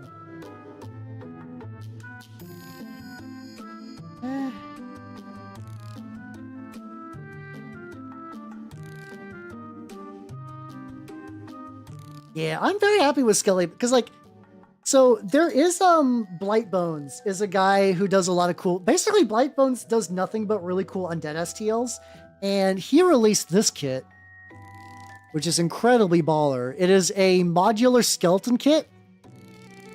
Let me go to my library and grab the link for that because it's if you have a 3D printer and like you ever need skeletons.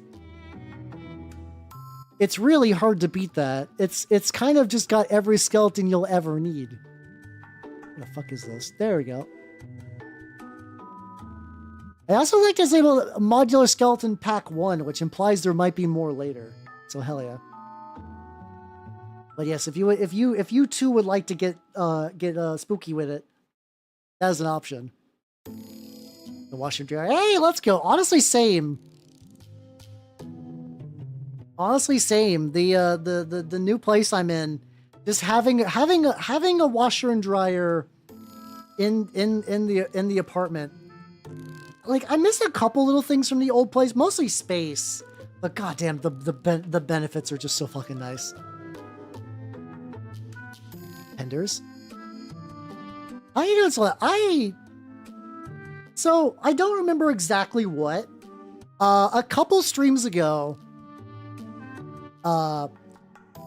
We were talking about Ken Penders and stuff like that, and I was curious, so I tried to look up Laura Sue's stuff. And apparently it's released. The Laura Sue Chronicles is out. It's on my throne. It's almost been 100% funded. Because I was like, I am not going to spend my own money on this bullshit. But if you nerds want to, it's real.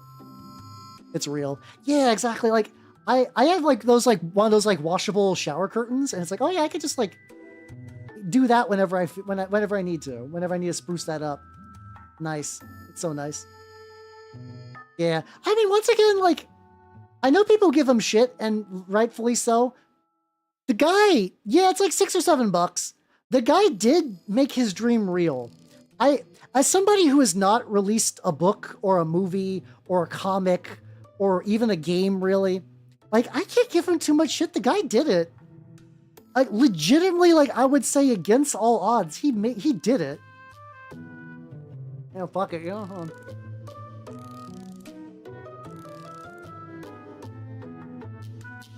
There we go. If anyone likes to connect the final Exodia piece, I guess. 6-7. Yeah, I think this last little bit of red was a good idea.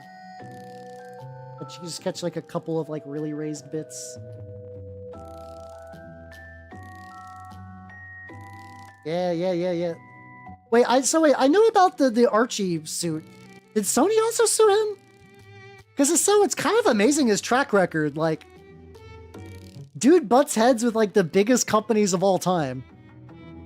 Oh yeah, that's another thing too. Like, legitimately, his Archie lawsuit is very cool. Ken Penders is a strange guy.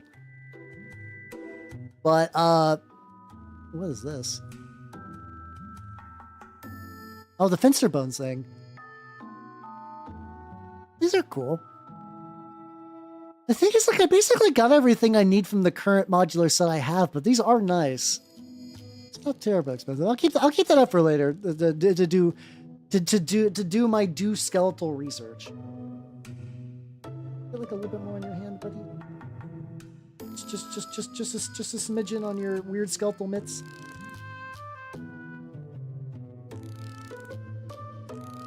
I also love, so like, this is what the ABS like resin is really shown here, where I can go like he's dancing. He's dancing to Yuki.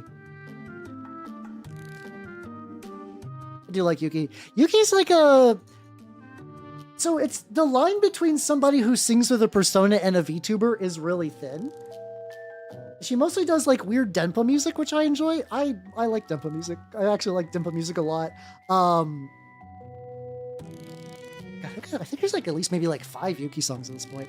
One thing that like, I don't know how I feel about this. I need to show you guys Yuki's hair.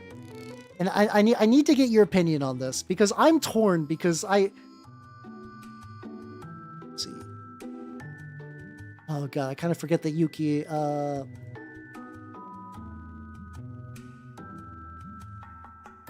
yeah, there we go.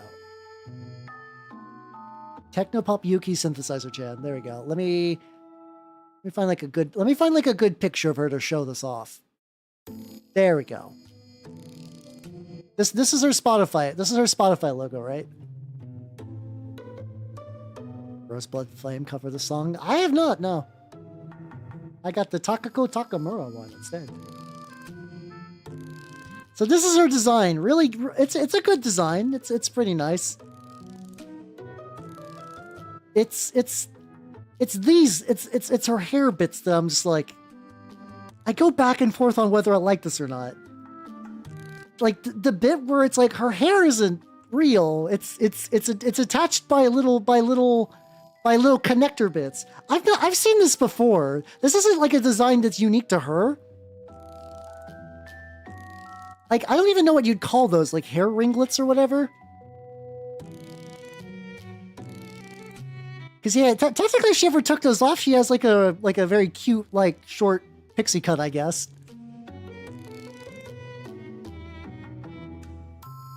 But I'm torn on how I feel about it.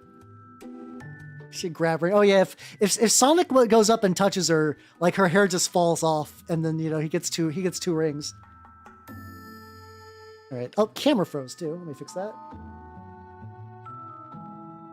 Yeah, it's a very animated way to have extensions, but it's kind of fun. It's kind of fun.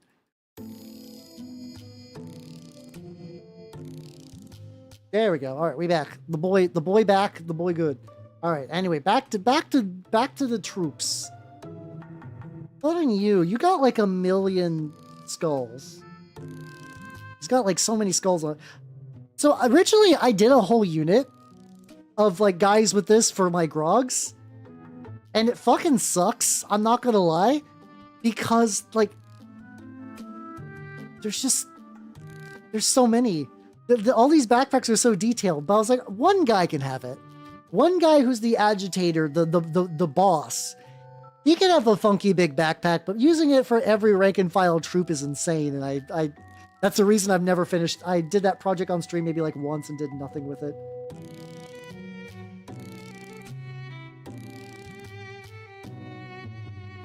Let's go and get some like a coating of tan on all those. Yeah, I guess that's true too. You could she could just go to her closet and have her extensions on just like little clothing hangers and just kind of take them off and plug them in. Okay. Like I said, I didn't dislike them, but you guys are definitely making me warm up to them a bit. It's fun. It's fun. And then she could also just like zip line with her hair. Hell yeah, powerful. Powerful. Good shit. But yeah, no, she's got a lot of music that I like. And this is what I want to talk about, where it's like she's got a persona. I guess she's like Yuka Nagase, where it's like I forget if Yuka technically counts as a VTuber or not. Because like a lot of musicians who are like have like a persona still like occasionally do streams with them, but not like super often. It's just always funny. Oh yeah, just like fucking like a lasso. Yeah. There we go. True.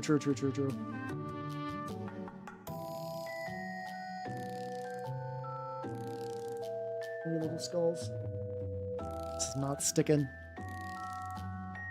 Check my DMs and get boned. Oh shit. Oh fuck. Oh damn. Oh shit. Oh fuck. I do want to make some other skeletons to match this one though, to be fair, because like that is like a pretty good Necropolis warband idea where it's like, so yeah, I guess after the Dice Fest, I'm sure somebody's probably going to be doing the Necropolis table. And if I just bring like a couple skeletons. That's not too crazy. I think you might convince me, because it's, you know, that's incredibly easy to do. I have one warband already for Necronica, fucking Necropolis. I need to do more Necronica. There's one person I've asked to send out some feelers to get a Necronica one-shot group together, because I did not run it in 2025, and it feels wrong that I've not run Necronica in so long, because I love that. I love that game to pieces. A little bit more on all these skulls before I move on. These are going to be touched up with like proper colors at some point. Necronica 28. I mean, I have been thinking about the Necronica system for use in a war game. This is one that I have like basically done very little work on, but outside of like outlining a Google Doc with my ideas. I really liked, like, I think it'd be fun to do like a tokusatsu style war game, but kind of do it like, I guess more like Hokkaido style, where it's like you're a robot or a monster of some sort, and you're doing those kind of like back and forth, like, you know, you got different weapons and stuff, and like you're breaking parts and like you're blocking parts. You know, it's like, that could be cool. And something like the Necronica system would actually be really neat for an idea like that. Let's see, how do I want to do your gun? On one hand, I could do a red gun. Yeah, let's do a red gun. Let's do a Vallejo gory red though. I want the gun to be generally brighter than the rest of the model.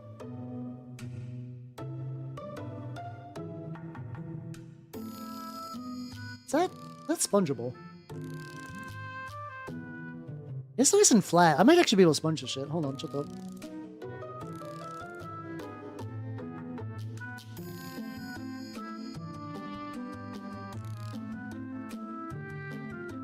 I think you're tripping. Oh. So Necronica is the game where you're anime zombie girls and you're kind of surviving in the post-apocalypse. There is like a connection stat where like you get benefits for like kind of like preserving your humanity and talking to other people. And like, I have to imagine somebody in this world has done ERP with Necronica. Like I can't rule that out, you know, but like, I don't know. That's not like the default way you gotta play. I mean, people have ERP'd with like basically any system though, so like that's not super unique. Why are you eating a bit? Yeah, no, this is just small and thin enough. That's not like super valuable to waste my time sponging it.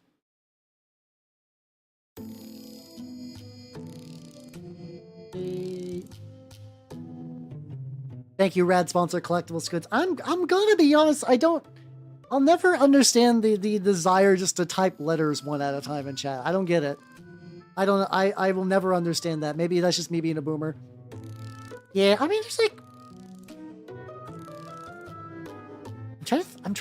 okay, yeah, you know I'm an unk, obviously. But like, there's not that many RPGs I know where you gotta fuck to like keep yourself alive. I haven't seen a lot of movies that are considered classics.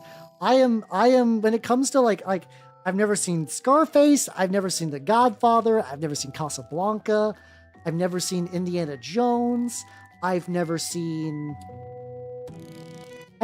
at least Jurassic Park 1. But it's been a while. I forget a lot of the details to it.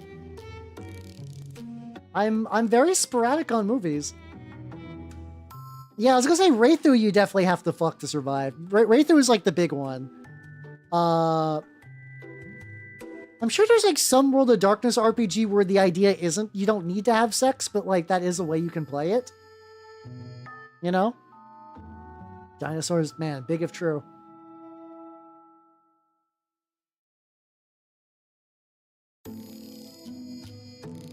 I'm gonna thin this out a little bit too much. That's fine. I can always go back and touch up the gun later. Especially because I think the gun I want to be kind of chipped and shitty looking, because you know these are Traitor Guard. None of their gear is going to be in good condition. There we go. There we go. But yeah. When it comes to movies, I'm very bad. I'm also very upset because I'm still trying to get a good hold of I'm still trying to get a good hold of Jupiter Ascending, and that's been really hard. I wanted to show that this week.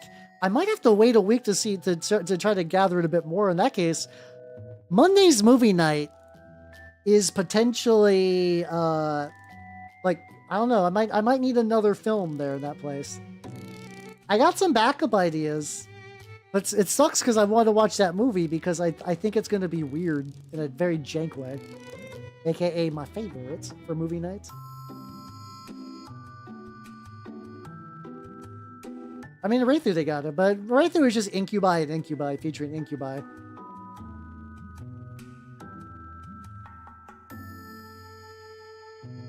We got his red gun. I do like the little red gun though. The immediate toyetic appeal of making a las gun and making it bright red is just very fun to me. It's hard to beat the pure whimsy of a bright red gun.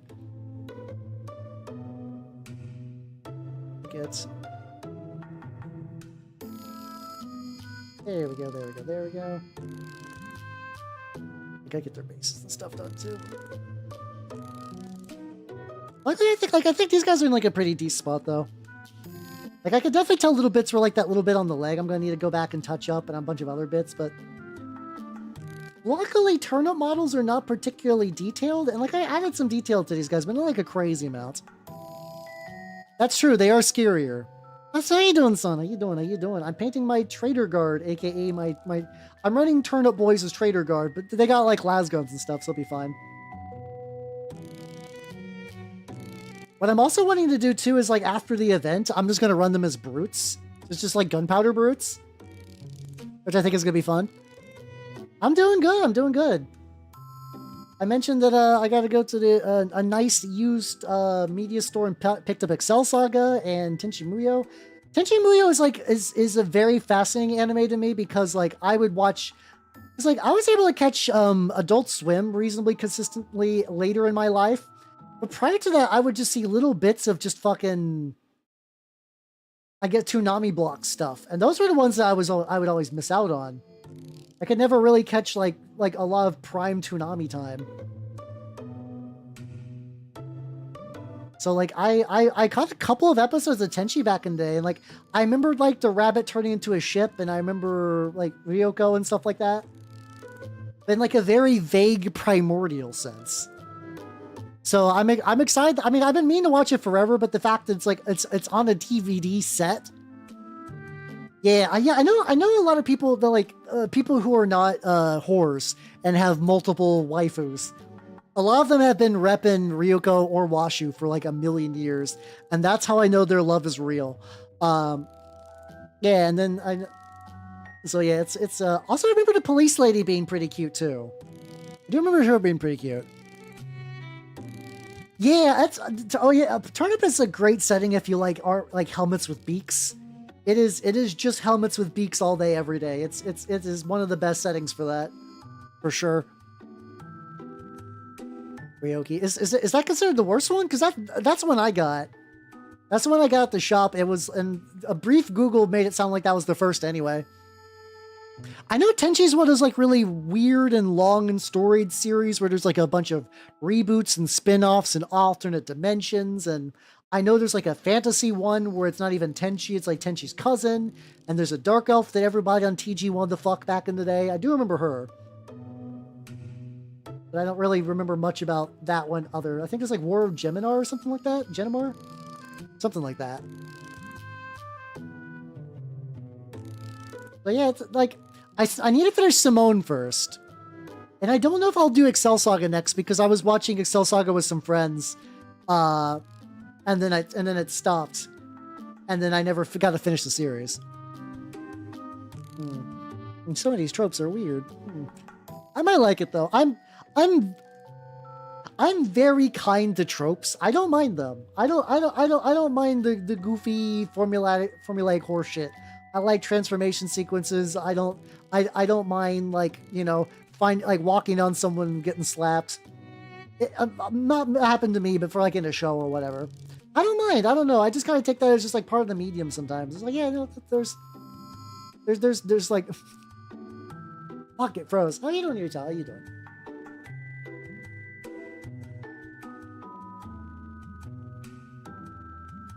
Dude, how you doing? How you doing? Properties, activate, activate. Also, Yaka Karen. Let me see.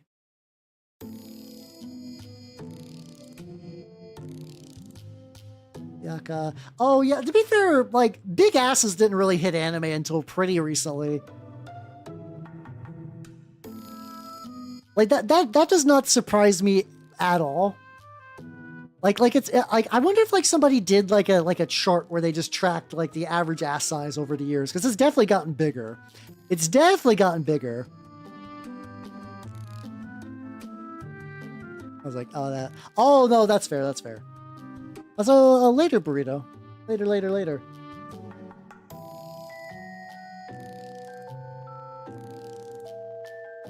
go. I'll tell you, Doctor Z and boobs take priority in anime. True.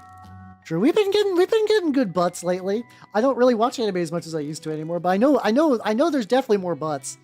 By the way, oh fuck, the Fat Elf series came out, didn't it? Fuck. How was that? Did anyone watch that? I used to keep up with the manga on that. I used to keep up with the manga on the Fat Elf series for a while until it ran out of translations. I forgot that was getting adapted. Did that happen? Was that good? Oh shit. Nanners Fan Club. Ah, all right. If people do not know, this is my wonderful snake Nanners. She failed to eat her rat, which made me sad, but then she shedded. So I was like, oh, okay. That explains a lot. So yeah, no, she's probably going to be way more active now that she got like a proper shed going on. See, but yeah, Nanners is doing good though. She's doing good now that she's shed. And then Matthew, looks like you've also done that. Get you on there as well.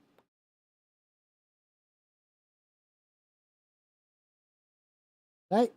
Come on, crack. Oh, you're on there. Fuck.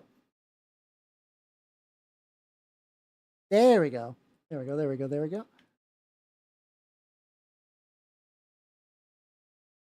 I feel like Aisha was more like muscular, so she could have like a muscular ass, but not like a big one, if that makes any sense. There we go. When you bust us with a new Nanners image. The problem is, it's like it's very hard for Nanners to like. I'll try to tell you take a picture of her soonish if I can, but it's hard for me to beat this. Like, you know, good yawn at 10. But Sun 312772 and Matthew Riceseeker, welcome to the sophomore rank of the official Nanners Fan Club. There we go. But yeah, it's also been a while since I watched Outlaw Star, to be fair, so I don't remember Aisha's ass size off the top of my head. And I don't know, like I feel like if I Google her, if I do Aisha Clan ass, I feel like I'm gonna get non-canonical sources of information, guys. I love how that's right. Yes, oh no, all this non-canonical sources of information. Egads, gadzooks even. Wild. Incredible. The red gun on there. How you just that was a recorded image. I didn't do an April Fool's Day this year just because the move fucked my entire like first half of this year. The previous year I did a stream where like, because people have asked me for a Nanners cam, so I was like, it's kind of hard to do that. But I decided to but I did a Nanners cam for that year. She spent, out of the 4-hour stream, she spent 3 hours and 30 some minutes sleeping. Then at the very end, she came out, she yawned, and then she went back to bed. Nanners has the same sleeping cycle as your average VTuber fail girl or whatever. It's very funny. Oh, she's great though. I wouldn't change a thing. Hey, where's my plum? Get some dark plum. Like me, for real. Yeah, I think that's why people like Nanners. They're like, I relate to her very much. I gotta shake my goop real good, because if I don't shake up these Pro Acro paints, they get real shitty.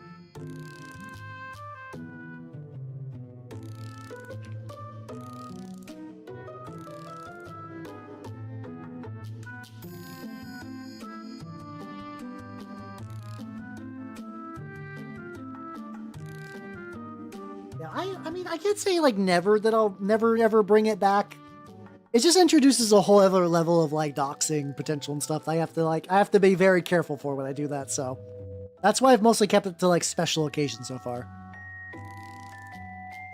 Oh yeah, that happens a lot, honestly. A lot of times I've been to stores that are meant for one thing where I find like a bunch of cool other shit. For me, it usually seems to be used game stores. Used games are just too expensive for me to justify. Any game that I would want a copy of is ungodly expensive. So, like, I mean, you know, for D2, my totally cool and legit magical copy is real and true and fair. But like, if for some reason I wanted to buy like a second copy of D2, those go for like $200 on eBay. And it's like, fuck. That shit's expensive. That shit do be expensive. Oh, they had they had pretty good collection then. Hell yeah. Oxbiter brand the tank. I don't think it'd be quite that bad. For me, it'd be more like an errant reflection kind of deal. That's always the tricky thing too. Like, you know, you gotta watch out for that. Armor Core for one. See, that's what I'm talking about. It's like, as somebody who grew up poor, used video games used to be a cool refuge for that. I could find the coolest games ever for like $20 because nobody wanted them. And now all those games that used to be $20 are like $300. There was distinctly a time, I have to imagine, where you could go to a GameStop and when everybody was like, yo, it's fucking Madden time. You want to play Madden? Or you could just crawl your way to the used PS2 rack and probably find a copy of Shadow Tower for like $10. And it's like, oh, that era is definitely gone forever. That makes me sad. That makes me big sad. There we go. Yeah, Shower Tato, indeed. True. You find a hidden gem and it's affordable. The problem is, like, I don't think hidden gems really exist. As weird as it sounds, like, anymore anyway. Like, I think because there's been like this is, I'm not necessarily blaming YouTube people, but like I feel like the entire catalog for a lot of things has already been pretty well documented. I think where you would find rare gems now are the fact that there are like translated I'm not surprised Doom 3 is like $10. There's probably 1 million copies of that released, and I'm sure enough of them got sold, but not all of them. I believe. But like, yeah, but like a lot of times now though, like there's been more and more games that were Japanese only that are being translated, which are cool. And I'm sure some of those, if you go for like a Japanese copy, are pretty affordable. But that's pretty rare. Oh god, yeah, Einhander is expensive. I'm trying to remember like last time what a reasonable price for Brave Fencer Musashi was. And that's not even like a rare gem. That was like a Squaresoft kind of like, oh yeah, just like a Squaresoft fun platformer. Oh, you know what? This is really. How much is Valkyrie Profile going for these days? Hold on, I need to know. I like that game a lot.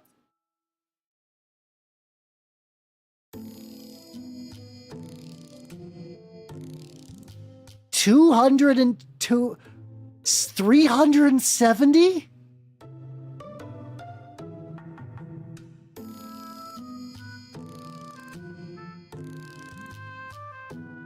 What in the goddamn? Jesus. Let me see. Let me try another one. Monster Rancher 2. I think that one's gonna be cheap because you can get that like... Okay, Monster Rancher 2 is cheap, luckily. But it's also... There's like 1 million different ways to play that these days. Fuck, man. Valkyrie Profile being that expensive makes me upset. I don't like that. I've had times where like things I owned that got expensive has saved me financially, aka my magic cards. I wish magic cards weren't so fucking like speculated on, but that has helped me during some critical times before. Magic cards helped fund the new outfit, 100%. Not 100%, 50%. Unironically, 50% of the funding for the new outfit came from magic cards. But like, fuck, Jesus Christ. Super Mario, I didn't check up Super Mario RPG when I was doing my eBay check. Probably a lot though, to be fair. Yeah, you used to buy that shit at yard sales. You would go to a yard sale and somebody would be like NES, Mario, like that, like Mario Duck Hunt combo, Super Mario World 3, Super Mario 3,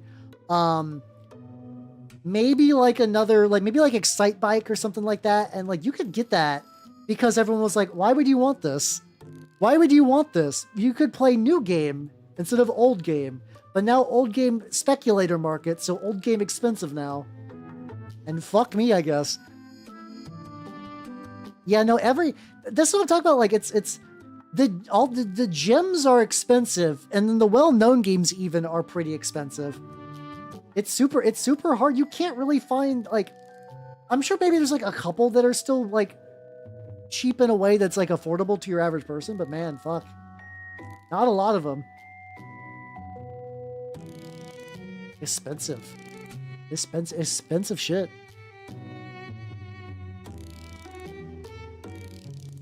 Early. But I used a lot of like, so the backpacks on these guys are not meant for this particular body shape, so I did a bunch of flesh welding, which is what I'm touching up right now. Is going pretty good. And I'll touch that up with some other bullshit. Just want to do that with bit for old consoles. Oh yeah, no, I could see that. I could see that. It's like, cause like years ago I remember years ago I sold my Dreamcast because like I was like in dire financial straits. And I wonder like part of me still misses that. I kind of want to get a Dreamcast again just for funds, but like expensive. Hey, there we go. There's some more Yuki. There's some more fucking Yuki. Trade him raw rocks. Hell yeah, let's go. You're gonna need to explain what you mean by raw rocks though. Like you're just like on a trail and you find like a bitch in Geo and you just take it home and you're just trading it for stuff. It's so, I mean, that's rad as shit. Just the phrase raw rocks is very funny to me. You have to understand, right? Just it for weed money. Oh. I mean, that on one hand, that feels very on brand. I'm assuming you mean Casteller and not the Ghost, right? I'm so used to people defaulting to Ghost Mint. But yeah, no, that also does sound like a Mint Costello story. Real. That does suck though. I have to imagine that's also expensive. I know it's Costella. At some point, just like I think she just joked her name being Costello for a while, and it just kind of stuck in my brain. I need to fix that. Raw fluorite, not polished. Ooh, let's go. I mean, I've sold things that ended up being expensive for a while. God. Like in Magic terms, I remember years ago, my big one is that when I was a dumb impressionable kid, I did trade all my N64 games for like a couple of things on the GameCube. That was stupid. But like at the time it was like, it made sense.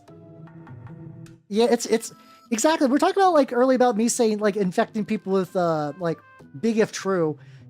Yeah, just like linguistic infections are really funny like that. It's fun to do.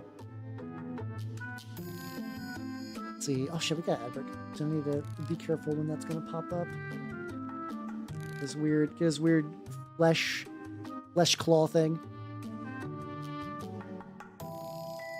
But that is cool. You got that like barter life going on. Hell yeah. Maybe that's what I gotta do. I gotta find people that have like Warhammer armies that they don't have painted, but also are sitting on like a bunch of like old JRPGs. They're like, yeah, I'll trade you Saga Frontier for I don't know, for like his painted Space Marine captain, something like that maybe. I need to find an equivalent barter system in my area. Unfortunately, I don't think that barter system works. Because I feel like the person that would also have Warhammer and that kind of RPG is not going to give up that kind of RPG. All right. Looks like it's ad time. BRB. Wow. Ah.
All right, I'm back.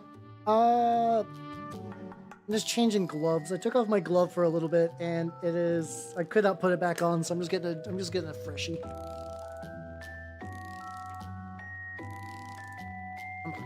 There we go. Oh, did I feel you? I feel you, Doctor Smasher. Like I remember, like I ended up trading a bunch of like magic cards that at the time were very valuable, a million years ago. Or like basically back in college, I worked for a professor that was really bad about paying us on time, and I had a rent payment coming up, so I remember needing to go to the LGS and unloading like a bunch of like Eldrazi Titans and Shocklands and stuff like that. Back they were not as valuable as they are now, but still, damn, that fucking sucked. And then selling Dreamcast for it. It sucks selling things that get expensive later because you feel like shit.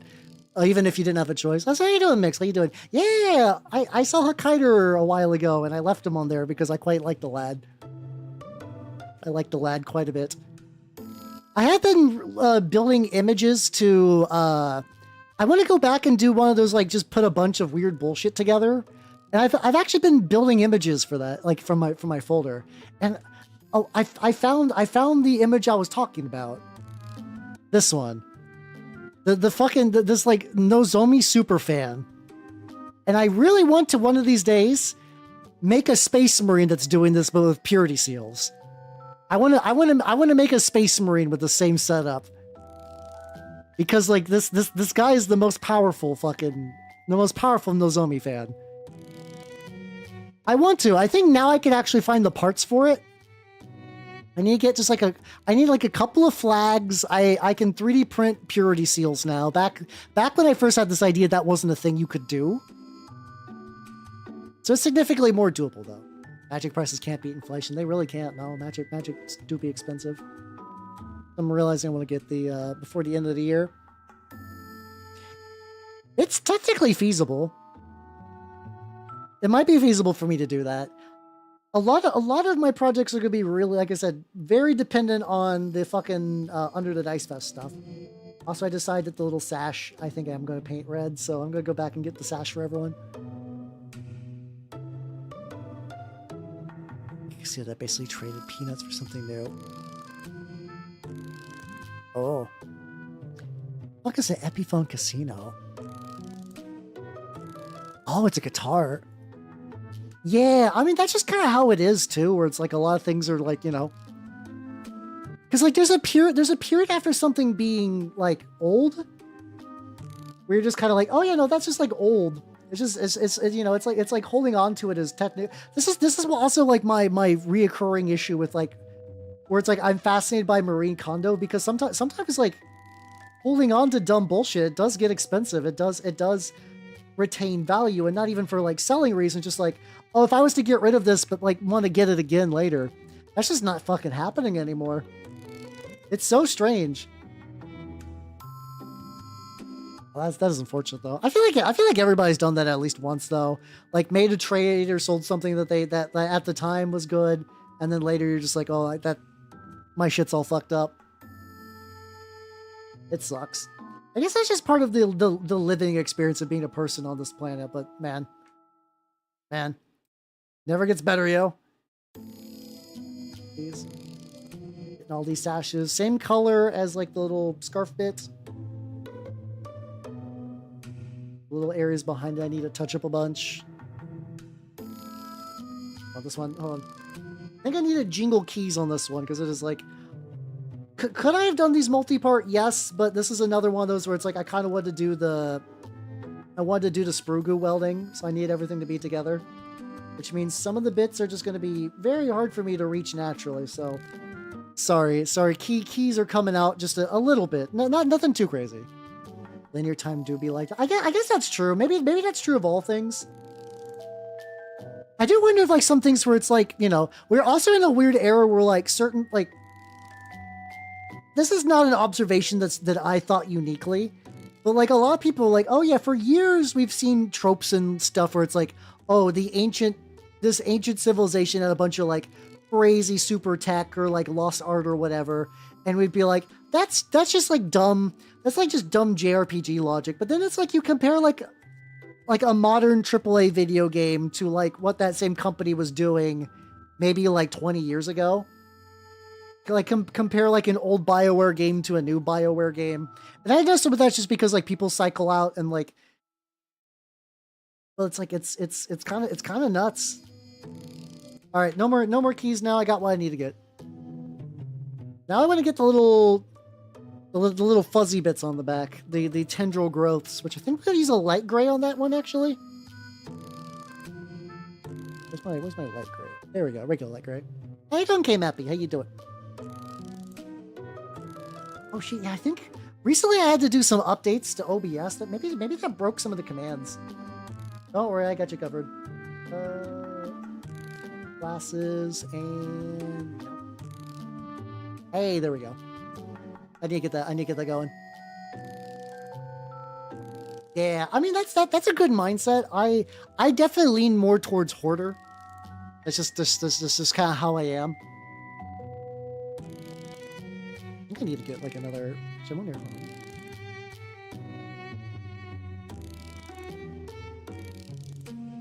With my okay, looks like my account didn't validate. Perfect. I've refreshed my token. Why did I not get one for that? Weird. All right, there we go. I need to remember to take those down in like 10 minutes, aka I'm absolutely gonna forget to take those down in 10 minutes. So, meh. Yeah, I have natural hoarder tendencies in general. I've been trying to peel away from that a little bit, and it's mostly been going pretty good, but it's not perfect, you know. I take some of this gray and just kind of do it like that, and I'll go back with a white to get even more of it in a bit.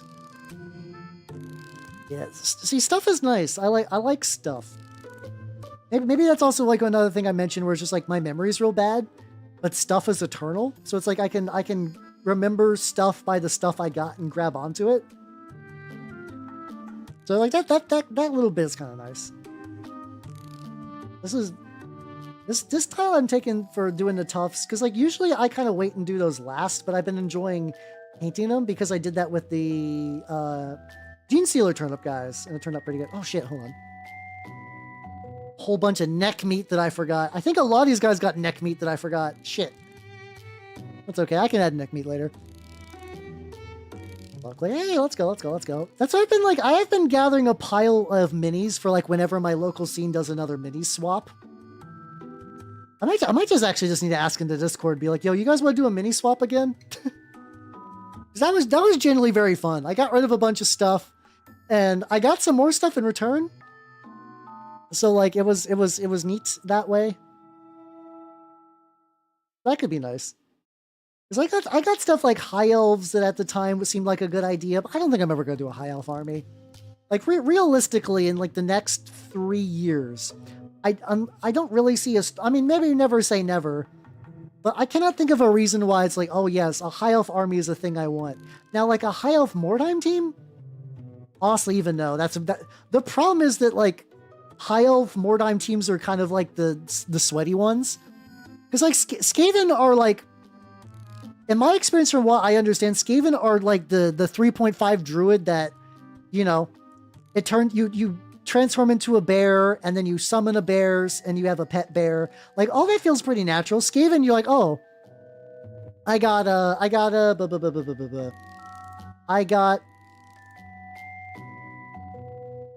rats. They don't really have good range, so I'm going to give them slings. I have a lot of rats, so I have a lot of slings. And you're like, oh god, no, now I'm sniping everyone to death with slings. Whoops. So how you doing, Apharesian? How you doing? He, him, please. But unfortunately, like Shadow Warriors and the Dark Elf equivalent are really, really good shooting armies with really, really, really high stats. And High Elves in particular have a bunch of things to make it so that they can spot you easier. So hidden doesn't even work nearly as much as it usually does. I'm doing pretty good. I am working on my Traitor Guard, which is like turnip 28 base Traitor Guard. And they are turning out pretty legit. I'm currently getting the tufts painted. I've been working on very much this is base coat day. This is a base coat day for sure.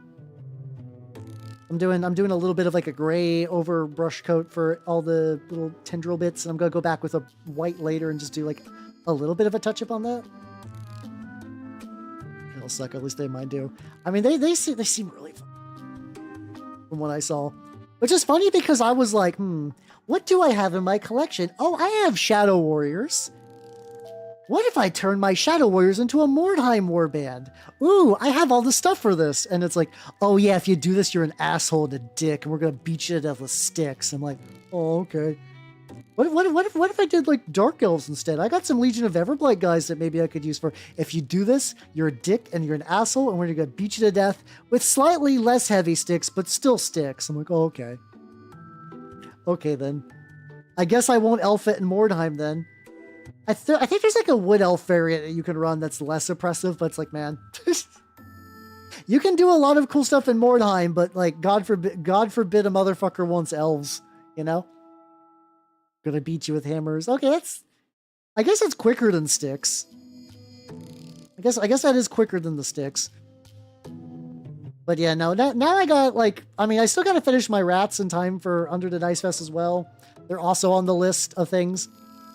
Like, maybe next week I might take a break from Rust Vultures. Not that I still need to keep up with painting the Rust Vultures, but honestly next week maybe if I just do rats and then finish these guys off, that would be really, really good. How you doing, Lore Master? How you doing? How you doing? I'm doing Traitor Guard. Painting some Traitor Guard, which is going pretty well. Rogue little hairs over there. Pay the rat tax. I do need to pay the rat tax. Keys name transfer. Keys are probably one of the best recent additions I've added to my streams. I'm not gonna lie. I fucking love them. Yeah, the rats are very close, to be fair, except for the big boy. Big boy. I have like no object permanence, so I just need to take the big boy and I need to put it like on my desk near me, like just like somewhere visible. Oh shit! Did you get? Oh fuck! Hang in there, yo. Oh fuck! Did you get con COVID? Because that's why I got my first Magfest, where it's like I was COVID free the entire time of the pandemic, and then I went to Magfest and I got COVID. I'm like fuck. Damn. Well, hang in there, yo. Hang in there. Recuperate.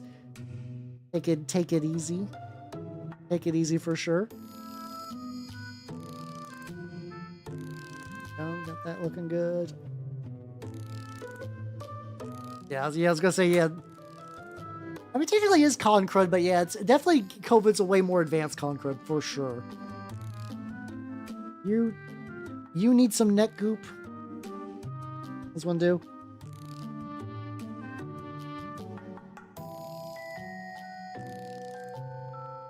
I mean, I'm like I said, I was made in the lab wrong.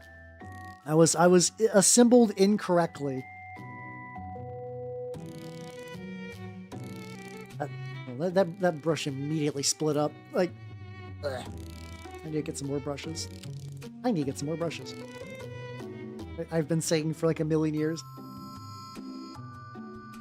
Hal's made different wrong. Real and true, but still. There we go. Get that neck goop. How's your neck goop going? Could use a little goopin'. There we go. Your neck is built different. This is my agitator. He's going pretty good. Your neck is pretty well covered. Your neck is pretty well covered. You were just a special boy because I did like two little side branches of stuff. So you got that like little bit of exposed neck flesh. There we go. But yeah. Also today I've been working on this beautiful skeleton. Debatably I might go ahead and I'm debating if I want to just give him the enamel wash. Oh fuck, I probably need to varnish him. I guess I'll do that during the next break. I'll varnish him and then see if there's a little bit of time at the very, very end just to do that.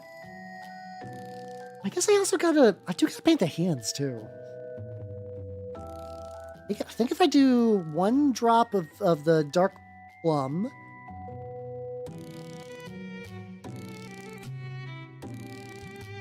And then my dark ivory. Oh. Also, I think it's time to remove the ears and the glasses. I'm back to normal, I guess. Whatever. What is normal anyway? I hate that. I hate saying that because it's always like the weirdest person you've ever heard is going to respond to that. But no, fair.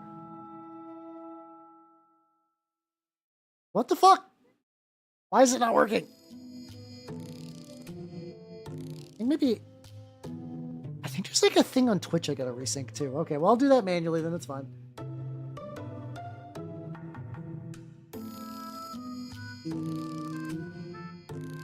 I know there's like a setting, viewer rewards. Let me write that down as a note. I can put it. Oh yeah, I can put that in my handy little notebook. Awesome. I know I'm on a PC, but I've been doing that like little bullet journal, little handy notebook thing. And it's been really handy. It's been nice. It's nice just to have all the things I need to remember to do. 6.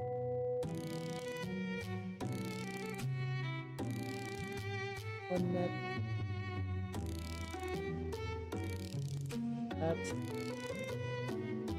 There we go. I can write that there. gonna work. I feel like I've tried different variants of journaling like a million times at this point, but you know, maybe this is the millionth and first time is the magical number, and then everything will click and stick and everything will be good. So far, it's been going all right though. Been going all right. I need like one little drop of metal because he's got metal shoe. I think there's like a lot of like, yeah, this guy's got a lot of gray on his legs. I think a lot of them need a second coat of gray for the legs for sure.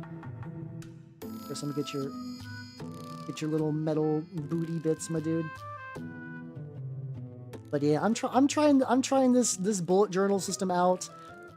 Mind you, I'm only like 3 days in, and it could absolutely fall apart. But so far it's working. And there's like a couple of notes I've written elsewhere that I just need to transfer to there, so I could be like, remember to do that. But at the very least, yeah, it's a start for sure. And it is doing that thing where like, I did mention I am someone who absolutely gets like good brain serotonin whenever I check anything off of a list. So in that regards, it is very handy.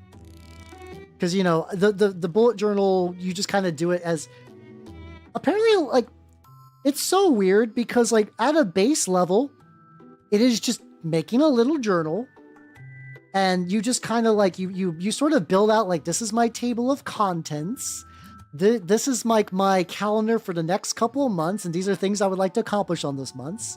And then you write this, like, this is August, and they recommend doing, like, a whole, they recommend doing a whole list of just, like a daily calendar thing. I don't really quite need that. But then I can write down daily stuff I'm doing or need to do, and that's been pretty good. But it's also really weird because, like, clearly the guys who kind of, like, quote-unquote invented it also do a lot of, like, and if you want to do bullet journaling, you should take our course and also buy our special pens and our special journals. I'm like, oh, that's weird and scummy, but whatever. So how you doing, Solette? How you doing? How you doing, Noodles? How you doing? I'm painting a happy turnip guy. I mean, he's gonna die like a Skaven guy. He's gonna be a traitor for 3rd edition, so he's not gonna be long for the battlefield. It's also really funny. Somebody was like, I will buy a beer to anyone who has a box knot that kills another box knot. And I'm not running a list where I can run a box knot, but I was curious to see how many box knots you could fit into a 750 point list. 4.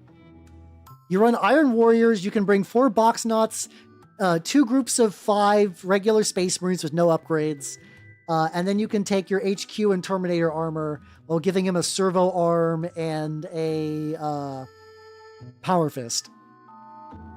Deployed and destroyed, hell yeah, brother. Yeah, so far they're like, I don't know if they're quite activating my almonds, and I think realistically I'm going to deviate from the, like, this is true real bullet journaling. Especially because it's also tricky because there's bullet journaling for people who just want to organize shit, and, like, there is very much a journaling as artistic expression kind of people, and there's nothing, like, morally wrong with that, but those are the people that kind of really lean more into, like, getting all the different washi tapes, and, like, doing drawings in there, and, like, making, like, little pretty little notes. Which is not what I'm looking for, but sometimes it's really hard to, like, find info on one without getting the other.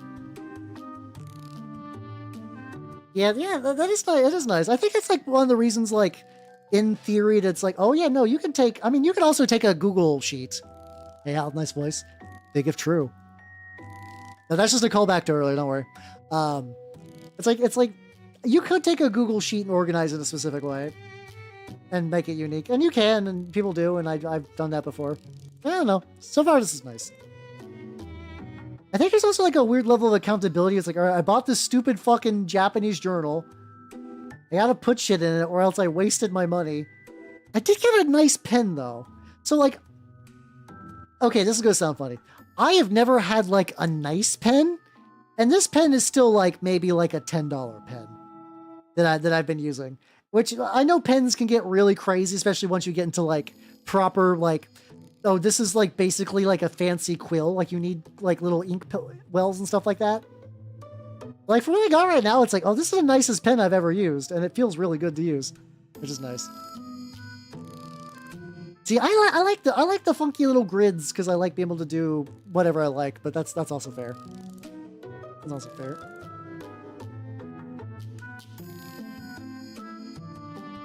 Tricky because like sometimes the way the light will hit the pants leg is like I can't tell if there's like a little remaining little bit of black on there. I think I'm catching it on like this pant leg and stuff. There we go. There we go. There we go. But yeah, I like having a little grid for my stuff. Oh, this one just had like, oh yeah, I think I was doing like the boots. I just did not get like a good thigh paint on that. There we go. There we go. So yeah, I don't know. I'm trying journaling bullshit. We're gonna see if it works. If I get like immensely more productive, then we could be like great success and whatnot. But who knows? Who knows? Right now, my big goal is like prepare for Under the Dice Fest and get this fucking video out. And actually, I've been doing good. I've been doing good on getting the video. Today for the video was like find out, like go through the script, find all the pieces of media that I needed, and then let's see, go through all the pieces of media I needed, get some more. I built a moving background for it. Actually, could maybe show that one off. Let me see if there's any spoilers on there. Oh no, there we go. So this is also practice for another thing I want to do later. Check this out. Yay! Behold, this is a collage of things in my backlog. Wow, check it out. Isn't that cool? Technology, woo. I found out in Photoshop how to like make a grid so that ways you can have something go from one side to the other and not get cut off weird. Anyway, there we go.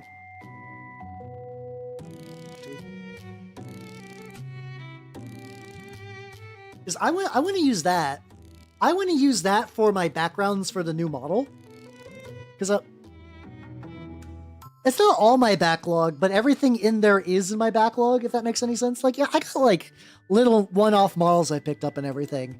But like, those are all boxes that I have bought and I do have and I need to paint at some point.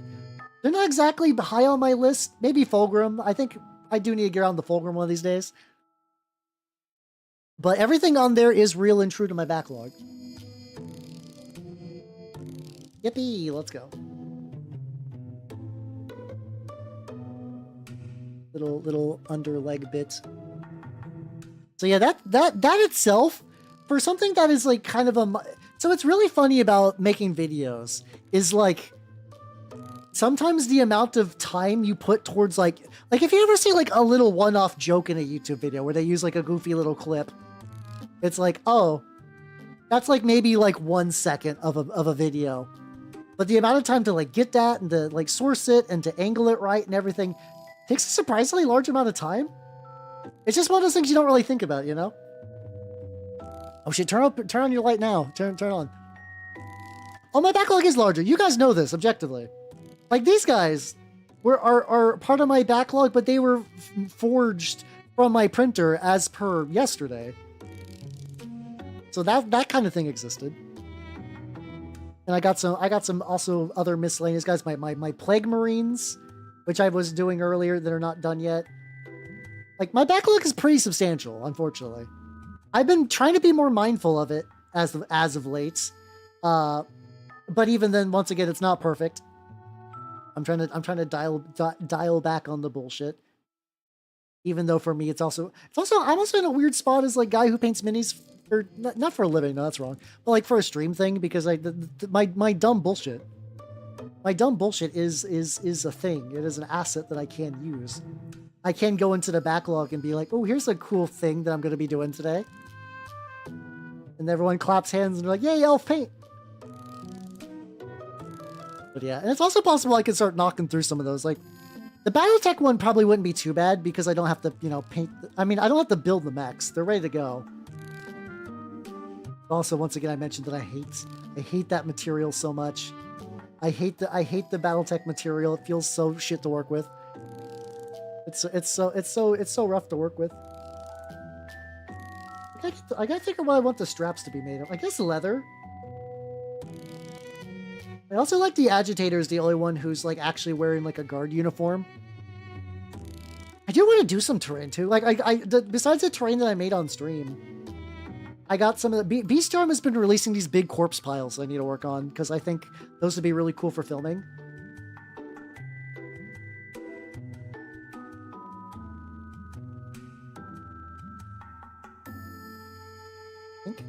Yeah, okay, I think that's naturally part of his leg. Yeah, there we go, there we go. I did see recently there's a VTuber that did a karaoke Sayonara Zetsubo Sensei style. I think it's a like Nia Tamago or something like that. She used to be a cat thing and now she's a lady. I'm good at descriptions. But she's like one of those people that's like really good at creating models with like the stylings of this particular anime. Like her current model looks very looks very Kyoani, but she did like a Sayonara Zetsubo Sensei karaoke, which I did not catch live. I've only been able to see it on Blue Sky. I was like, oh damn, she fucking nailed the fucking Kometa, I think is his name.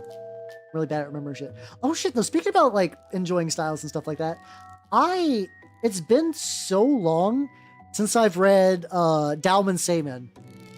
I have not read Dalman Seiman stuff in like a million years, despite the fact that he's probably my favorite mangaka.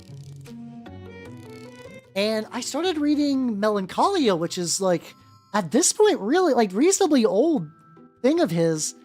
But it's just been so long.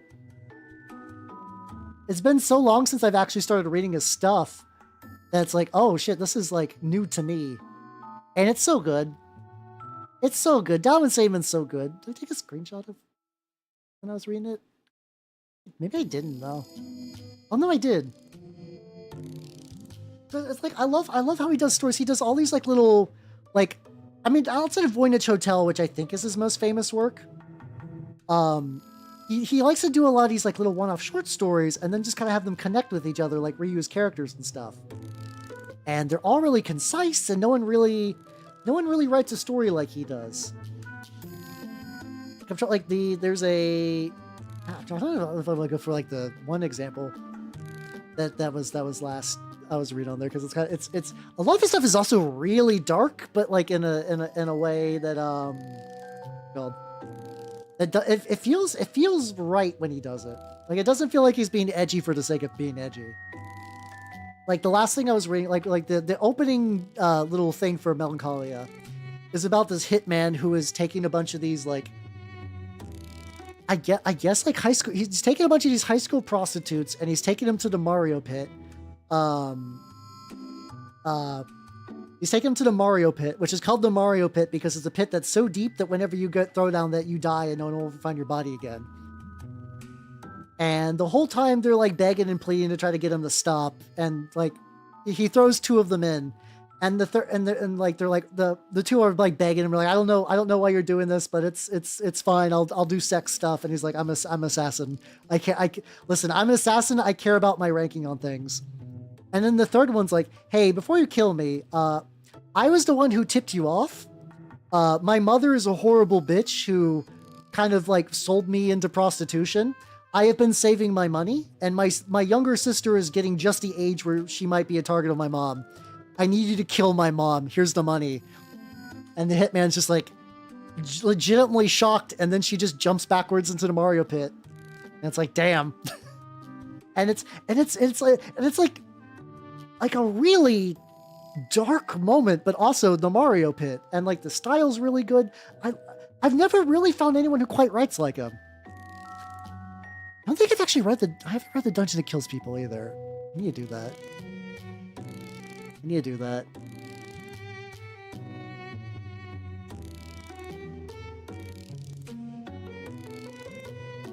Oh, we just got a release? An English release? Oh fuck! I need to check my local stores. Outside of fucking Voynich Hotel, I didn't know that Dalman stuff got localized ever. I've only really ever read Dalman Seiman stuff via fan translations because it turns out he writes really weird niche stuff. Go figure. I love his style though. It's so good. So like this is the page because I saved the page with the Mario pit. I don't even know if this is like a good example of like to showcase his style, but it's like I don't know, it's just really good. His style is really good. I like Dalman's style a lot.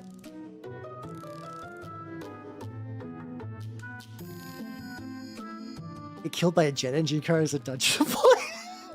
Yeah, no, that sounds like a Dalman story. Oh god, yeah. Like he got some like I think like Nickelodeon is a good collection of his. God, there's one from that like. Oh god, the demon one. There's one where it's like there's a I think there's like a devil that shows up and he's like, hey, you like, hey, you know what? The devil is doing a like basically like a free deal. I think it's like pretty much like everybody gets like a free wish. And then all these dudes are wishing for like, you know, just like money and whatnot. And then they're like, oh yeah, by the way, this guy's got an airplane. He is a fundamentalist, and he's gonna crash into this building, and kill everyone. And one guy ends up like, oh no, it's a point system. It's like you get like X amount of points, and you can wish for as like much stuff as you want. But like by the time they get done, they only really have like 1 point left. And like the very, very, very last thing that they wish for is for the guy in the plane to lose his faith. And then the guy's like, you know, flies off and saves them, and it's like, damn, it's like. The devil one there. It's so good. I love this shit so much. I will forever be upset because he was on Skeb at one point. For a very narrow period of time, he was on Skeb and I didn't have the money needed to commission him, and he has never been on Skeb ever since. There was a period of time I could have had Dalman Saman draw my fuck-ass VTuber self. Now, he might have said no, and that would have been fine. I would have been like, yeah, no, that tracks. That's cool. I think about that a lot.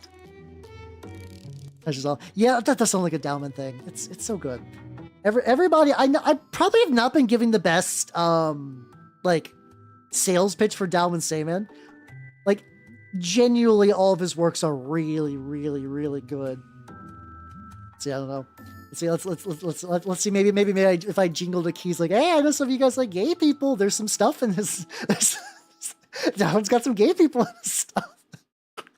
That's the dumbest way I could chill it, but like, I genuinely think that like you guys should read Dalman Saman. It's really good. He's really, really, really good.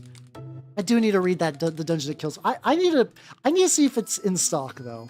I need to see if I like once again like I have to own his stuff. Yeah, there's several. There's all kinds of flavors in Dalman Saman stuff. Every flavor you want. Got pistachio gay people. They got blue raspberry gay people. So, this is falling apart, but legitimately.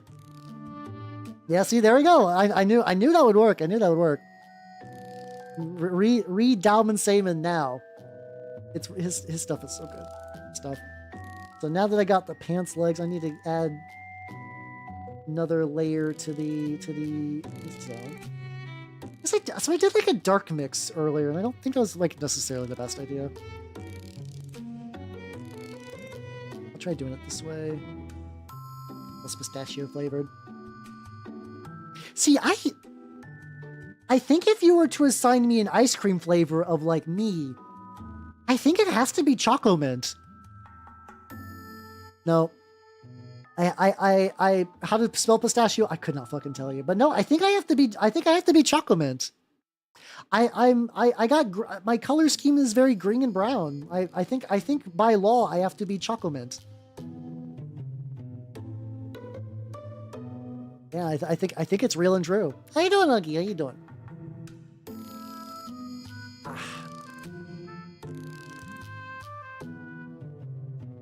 I'm explaining to everyone this function that I'm delicious chocolate mint flavored. I'm Chocominto Ice. Like the song. I love that song. It's so kind of wild that Voms like went on to do like make VTubers. Like it's like that's just such like a after listening to their music for a while, I'm just like, oh shit. This is a wild fucking pivot.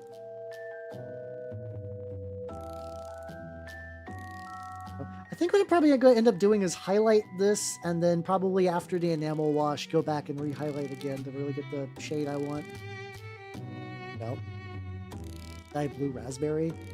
No, that's fucked up though. Listen, I love blue raspberry, but you can't. It has to be blue. You have to eat the blue raspberry and be like, what flavor is this? Blue. You can't make it green. If we're doing a fruit flavor, it has to be lime. It has to. Actually, no, maybe. Okay, I like lime better than apple, which is why I think I went for that. I think I could be a caramel apple flavored. That's typically like green with some brown if you're talking fruit flavors. That could work. Green raspberry. No, that's fucked up. You guys are tampering with the natural order. You can't do that. You can do a lot of things. You can spit in the face of God for most things in this world, but you can't do that for blue raspberry. It's blue raspberry. It's the flavor of blue. You can't make the flavor of blue green. That's just not how it works. It's fucked up. It's unnatural. Perverse even. Perverted even. Which is stronger than perverse. Sure, why not? Stupid. Oh, I'll kill that one.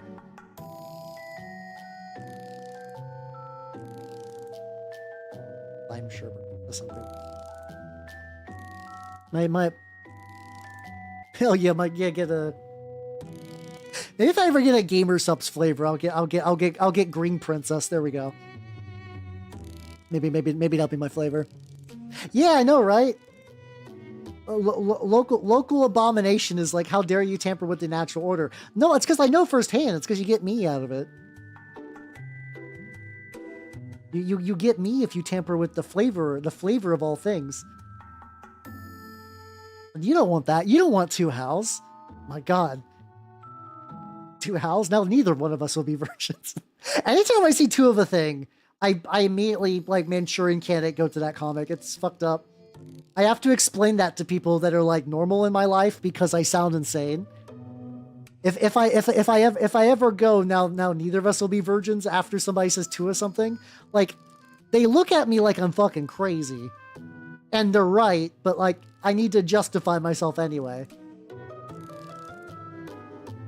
Let's see. Baja Blast favorite Halloween. It's never going to happen, unfortunately. I didn't get the Baja Blast pie, you know? No, there's two of them. Like, that's the other one too, I guess. But for the neither of us is my own clone is always like the default for me. Yeah, I missed out on the Baja Blast pie, which is probably all right. I can't imagine that was any good, and I'm pretty sure that there's a million recipes if I really wanted to make it myself in a way that probably tastes better. That's all right. It's fine. I'm doing a good job of dissuading me. Also fair point. I gotta try harder. Baja Blast ice cream. That probably exists. I usually go to Ice Cream's Cherry Garcia, but that's not really like color coordinated appropriate, you know? It's like I don't got that branding coloration to it. It's just a good flavor. Three virgins your mimic. That's fucked up. Now you are tampering. Do you want to give me wizard powers? I'm already a skilled artificer. Do you wish to give me wizard powers on top of that? A wizard with 6 years of bonus experience? I would be too strong. I would be too strong. If I didn't make the mistake of being a sex haver a couple times, I would be too powerful for this world. I'd be firing lasers and shit, indeed. There we go. I would be the ultimate being. I would be like Sonic and Shadow and Knuckles at the same time. I would be too strong. Yeah, no, it's like why did I immediately go to those? Oh, it's because I was watching. I think I was watching Miri play Shadow the Hedgehog, which is a game I've streamed once, and that game was miserable. Don't play Shadow the Hedgehog. Even if you like Shadow the Hedgehog, like the character, don't play Shadow the Hedgehog the game. It's suffering. It's just a bad game. It's just a bad game to make you sad, really.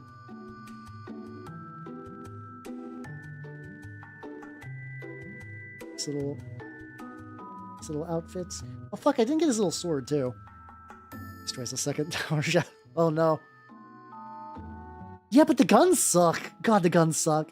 That's the thing too. It's like you're like, yeah, I'm playing a Sonic game with guns, and you're like, oh, this would be cool. No, no, they made guns miserable. That's the worst part. It's a game where guns are the gimmick, and it sucks to use guns. Like it feels bad to use guns in Shadow. Jet has ruined Sonic for me. I mean, there's a lot of different ways to ruin Sonic. That's a very specific one. Also, I read that as Ject. I'm like, how the fuck is Titus's dad ruining Sonic for you? not that I would doubt that. Not that I would doubt that or anything. I just need an explanation, really.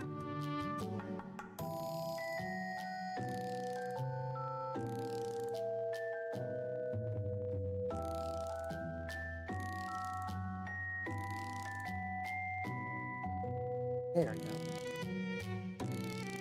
There we go, buddy. There we go. A little bit on the sides. A bunch of... Oh, okay. Is he the one... There's a Sonic Heroes dub where... I think Shadow is trying to do like a D's Nuts joke on the robot guy from Sonic Heroes. About there... I mean... The problem is, it's like, Sonic fans are built different. They're also built wrong. They know that some of the people that are like the strongest soldiers for Sonic know the games suck, and they don't care. Like, it's like, there is like a weird dark part of me that would like to try Sonic 06. I've never played Sonic 06. I'm aware that it's bad, and I'm aware that it's broken. But I've never actually played it myself, despite owning a 360 at one point. So, like, out of all of them, that might be the one. That might be the one I might play. I do like Sonic Adventure 2. I do have a soft spot for Sonic Adventure 2. I don't know if I'd say it's a good game, but I will say that Chow are really good, and I love Chow to pieces. And Chow elevate that game a lot. Like, I played that game a ton when I was younger. Because, like, because Chow were in it.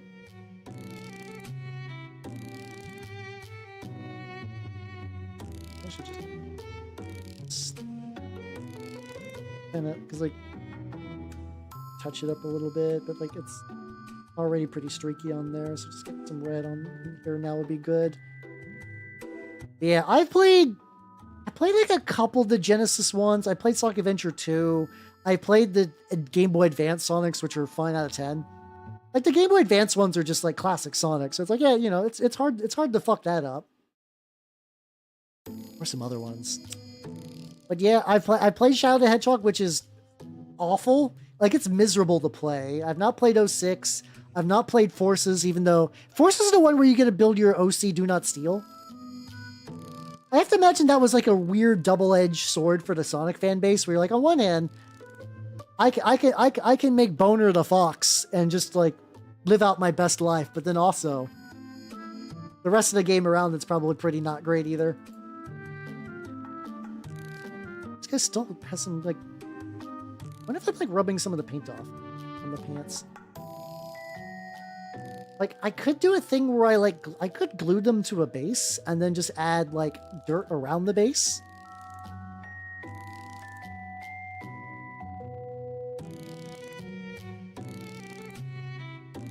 It's not too bad. I might do that. Hold on. But first, let me get rock.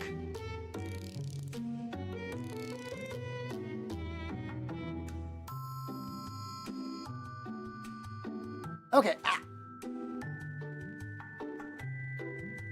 And get some baking soda because I want to make sure these motherfuckers are locked onto their bases. So I got a bunch of these like army painter little rocks. I don't think anyone should necessarily buy these, but, like, they were cheap. Oh, shit, I forgot. I had a special thing I wanted to do on stream.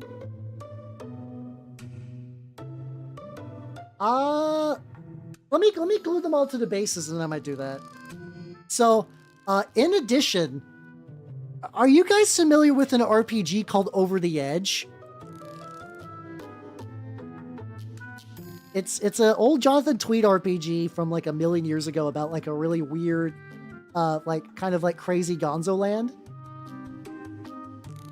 So I was not aware that there was a card game for it.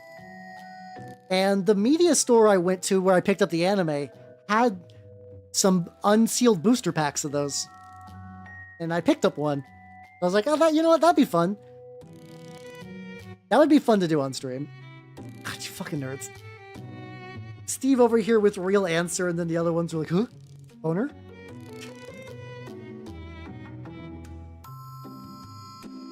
Getting the baking soda all over the bases so it's all nice and locked in. Oh god, this brush used to be the glue brush. That brush is fucked. Yeah, no, it's sealed. Here, let me.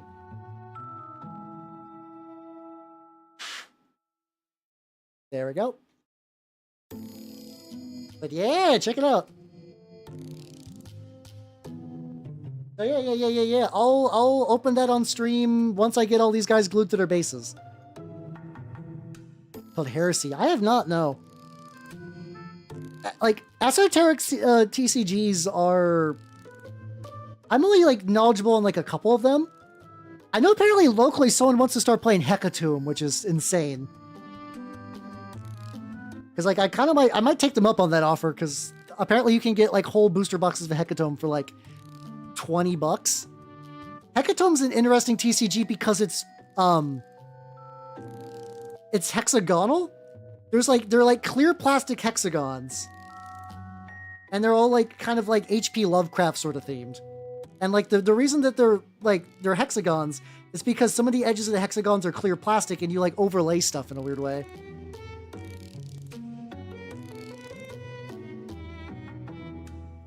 They're glued.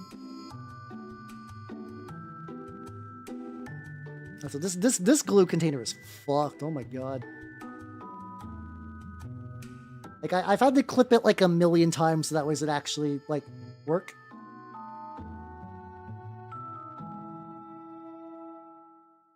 There we go. But yeah, no, I've not heard of Heresy. Also, I found out recently, so like I'm a big fan of the TCG The Spoils. I did not realize that back in like for their 10th anniversary that they released a draft of, like, they released a cube. Like, I don't think, like the fact that you could just get a cube of the spoils, and it's apparently a high-powered cube, I'm like, oh shit. I kind of want that. Like, I don't need it. It's a dumb thing, so I'm not, like, going super crazy. Magic could never indeed. Which is a shame, because, like, I think cubes are a really cool idea. But, like, nobody locally really, like... I mean, I could make a cube. I've never done one, and honestly, I probably should. But they're really, really cool. So cubes are basically you make a preset drafting environment, and now you can actually straight up buy, like, Dragon Shield sleeves or whatever that kind of, like, are little basically, like, booster box containers. So you can pretty much just, like, make your own little, like, packs that you can randomize. Kill Team Masters. Oh, hell yeah. Best looking Kill Team, yo. That does sound like a good idea, actually, Matthew. I might need to think about that. I guess I can always make a cube digitally. You know? I could do that. One thing I've been bad as a Vtuber is just doing like a community night sort of deal outside of movie nights, but that does sound like fun. Wait. Done getting stuff on there. Just throwing baking powder on the base and just using this little shitty brush to kind of like swoosh it around. There we go.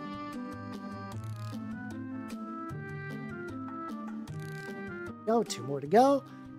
And look, I want to varnish the skeleton too.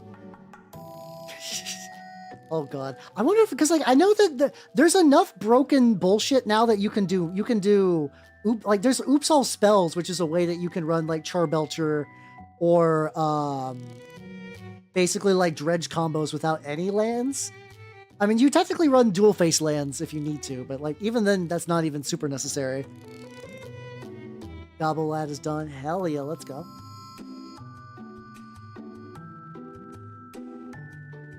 Hell yeah, hell yeah, hell yeah. Hands are getting covered in baking soda. It's fine.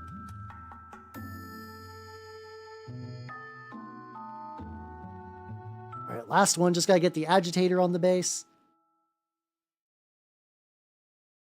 I'm surprised that this glue is still kicking. Like, this, it got so clogged up I had to really mush the fuck out of the fucking top. The fact that it's still, like, working is kind of a miracle.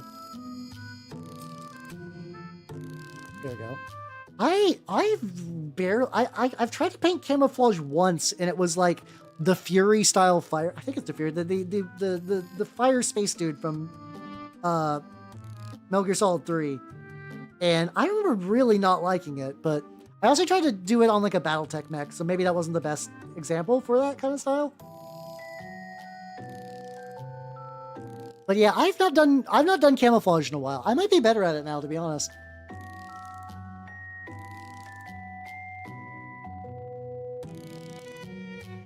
Oh, camera froze. God damn it. That's fine. Honestly, that's about the best time it could have froze.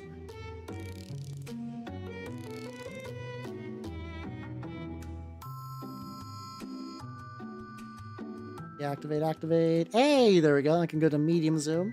And there we go. The lads and lasses are on bases now, which is good. I probably, like, I might glue some little rocks to them. I don't know if I will do that tonight necessarily. I could, though. If not, maybe I'll do that, like, right after stream. I'll glue some rocks and get some dirt on there. They're playable right now. Definitely don't want them to look like this whenever I go to Under the Dice Festival. So they need work, but they stand, which is good. Which is good. Yippee, indeed. Also, I need to take you, and I need to grab you and put my horrible painting rack, which is just covered with, like, layers and layers of paint, because during this upcoming ad break, I'm going to try to varnish the skeleton. I'm going to varnish the skeleton. I'm going to open the Over the Edge booster pack, and then I'll enamel the skeleton, and then I can probably go back to working on these. Very productive night.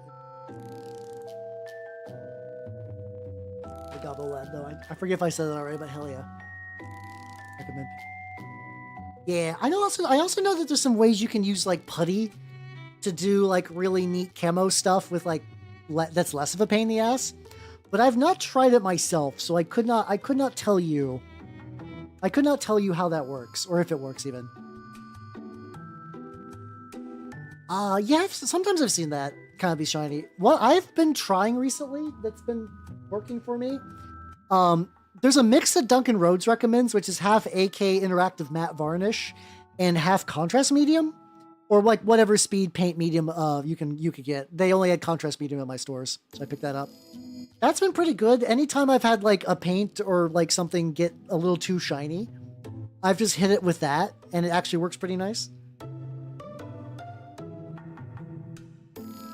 And it's paintable too, so it's like if I don't want to hit the metallics, I can be like, okay, I'm gonna try to dodge the metallics as much as I can.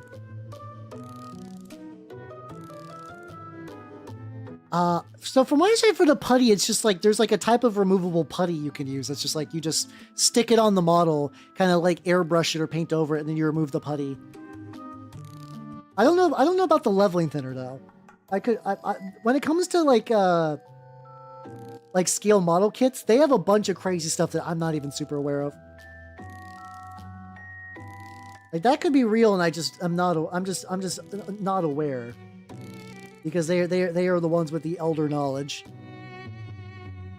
Kind of like trained people in a way. They have the supremely lost arts. I kind of want, yeah, like I said, definitely want the gun to be chipped later. So right now, that's pretty good. A little bit on the back. What I do is I typically do like some highlights. I do some highlights, and then I do an enamel wash. And then after the enamel wash dries, I'll typically go back and like I do the reductive technique to remove a lot of it on raised areas. But sometimes like I'll be like, oh, this is too dark, or like I want this just to kind of be shaded a little different. So I'll go back and apply some more shading. You know what I'm going to be trying though for a project? I saw a thing where you can take like certain high quality, like like colored pencils, and you seal them. You like draw veins and you seal them, and it looks really cool. So I've ordered a red polychromos like colored pencil, and some of the specific sealing stuff I've heard that you need for that. So I'm excited about that. That could be neat. Oh, looks like it's ad break time. All right, BRB, while I go varnish a skeleton. Hell yeah.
All right, we're back. Yippee. So apparently I don't know, maybe there might have been a little like humidity or something because it is raining a little bit.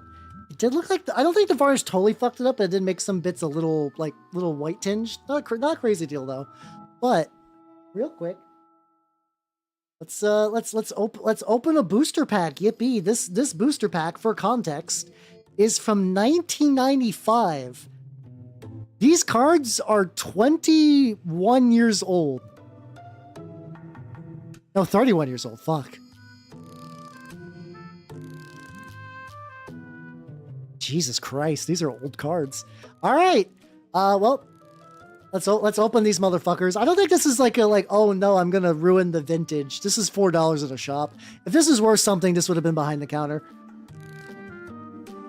There we go. All right, let's find out these cards. See, we're painting that early style with Franco soldiers having one set of rules. Oh hell yeah, let's go. I got these at a used bookstore. Well, actually, this is like a used media store. I have no idea how this game works. Lyubov Anatova, overworked spy. No stick of gum, unfortunately. This looks cool though. Oh, so are these just like all named characters? Oh, these kind of rock actually. All right, we got some government dudes. Barber Hammock Purified. Oh.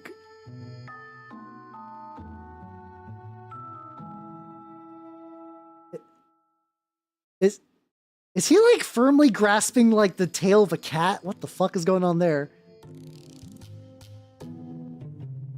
Oh, this fucks. Benjamin Sells Paranoid Vigilante. God, that fucking style is really good. I also need to angle this a bit better for you guys. Astral Tempest Condition. I kind of really want to know how this game plays, because that setting is very like weird psychic bullshit and like strange technology kind of stuff. Starwalk Mobile Lurker. Yeah, I mean, older Magic art had like a way. This is definitely more professional than like a Magic card art. The layout is very 90s though. Like goddamn, like the white borders, the like. I'm gonna be honest. I could recreate this border in how you doing, Richo? Not quite. This is from Over the Edge. I shouldn't have, but like I shredded it. Yeah, there's an Over the Edge card game from like 1995. So probably very similar though, to be fair. Annie the Rib, Sneaky Scuttler. Crank to avoid combat. I mean, that works on me too, so I get it. God. Oh, Jesus Christ. Yeah. Rhonda Wittershins. Oh. Oh no, this lady's gonna kill this fucking cat. Cats are having a bad time in this card game. What's really worse, like, I was like, does this have a rarity system? Friends into Justice Barrio, and then Mirian Galaxy, the Lurking Marauder. These are all very cool. These are cool.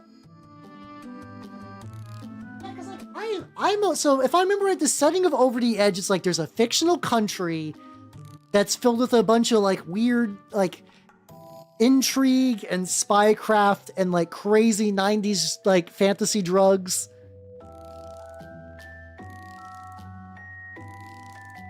So it's very goofy in like a very 90s way. All right, let's get back to Mr. Skeleton. Under every Twitter argument, crank to avoid conflict. Real and true. How you doing, Lord of Bones? Oh, hey, speaking of which, Boner Boy, let's go. All right, let's get the enamel bullshit ready for him. I don't think this is gonna be like a particularly long enameling. He's a pretty like. Oh yeah, I guess one thing too. Maybe I should do that. Like, there's like a little bit of white on his. Oh, I thought it was worse than it was going to be. Like, there's like a little bit.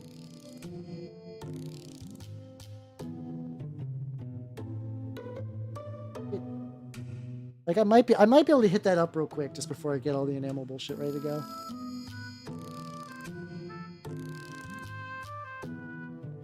There we go. Yeah, I gotta protect the cats. Yeah, I mean, I think a lot of people argue on Twitter because it gives them boners and not because that they need a boner quelled. The state of debate. Hell yeah, let's go. I've been working on Traitor Guard today, who are like glued to bases and base coded, but there's still a lot of work that needs to be done. But they're like the foundation's there. I need a brush. I got a pile of sponges all ready to go.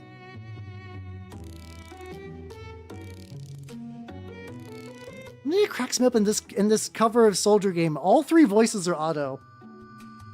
Otto's just fucking crazy, but like in like a talented way. There we go. Let's get some enamel in. Oh, hold on. I need to shake the fuck out of this. Like sometimes when I'll put enamels on my thing and it's like, oh, it's just clear. No, that shouldn't be clear. That's not correct. That's not good. There we go. But yeah, basically, I mean, adding water to the wash, because like a lot of washes are pretty thick and like pretty pigment heavy, so that's not a bad way to do it. I've also known Richard Gray, who is like a legitimately insane fucking painter. He will use contrast medium for that stuff. He'll like mix a lot of contrast medium into contrast paints and other stuff and sort of use them as like removable washes. I do enamel paints, which are separate, but the ideas are kind of similar. There's a lot of different ways. Once again, one thing I like about mini painting, there's like 3 different ways you can reach the same conclusion. There we go. Yeah, okay. I've shaken this up enough. The pigment has been distributed.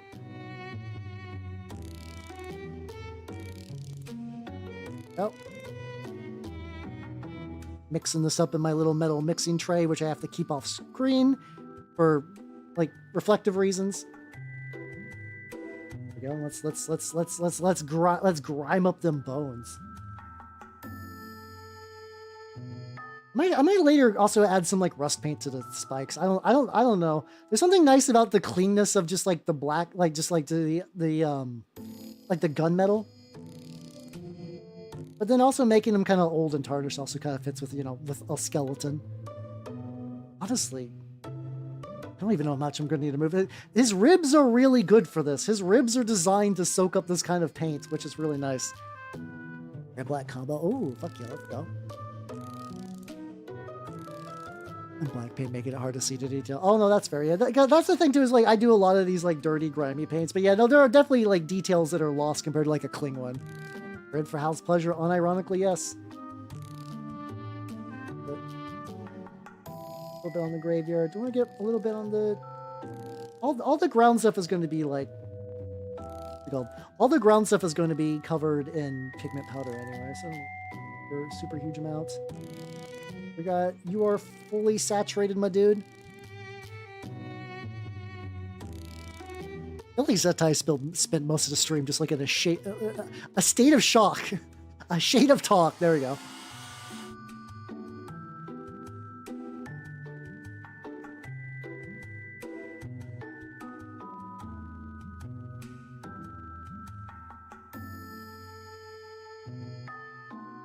Nice stainage going, and like there's a little bit on the top of the head.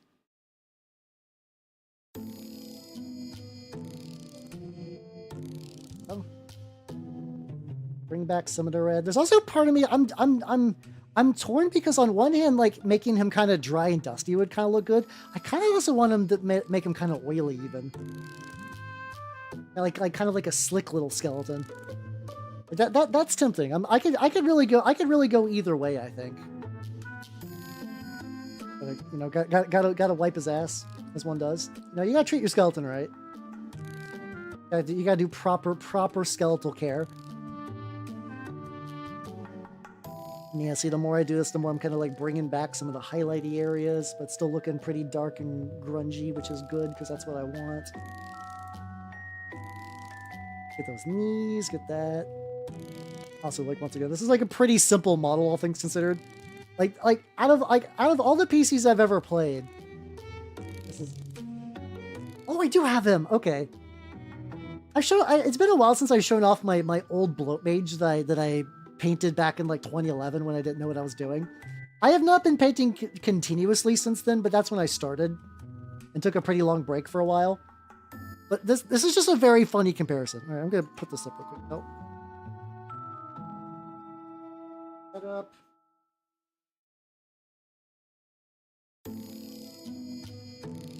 Up. This up. This up. Throw away top part of sponge. You can burn with hot. Don't burn yourself, yo. Be careful. I mean, you know what you're doing. Like I've never done like a stupid injury like that. But yeah, let me grab the lad real quick. I just like this for comparison's sake. This is the first PC I ever made a custom kit bash for. He is a Lord of Plagues with like a Nurgle belt. I think I took the belt of the head of them all, made it a belt. The head is a Space Marine head that was given to me by someone at the shop. I think a lot of it is green stuff, but done really janky for the leeches. Oh, you are dusty boy too. Oh my god. He's dusty as shit. So this is an older PC of mine, and this is a newer one. Kind of funny, huh? One of these days, I think it'd be kind of fun to like go back to this kit bash. Like, I would never like ruin this model. This model's beautiful and perfect, and I love it for what it is. I would like to see what happens if I was to like rebuy the original model for this and just try to kit bash like my own, like an updated one. I have more memories of him. Bloat mages are fun too. I'm kind of whatever on Pathfinder, but in the setting, I really think bloat mages rock as a concept. Their idea is that, okay, magic is stored in the blood, right? Magic is stored in the blood. So what if I had more blood? Which is a fun idea. Like, it's like, I like it because it's like a horrible thing to do, but it's like there's a logic to it. It's like, yeah, in universe, yeah.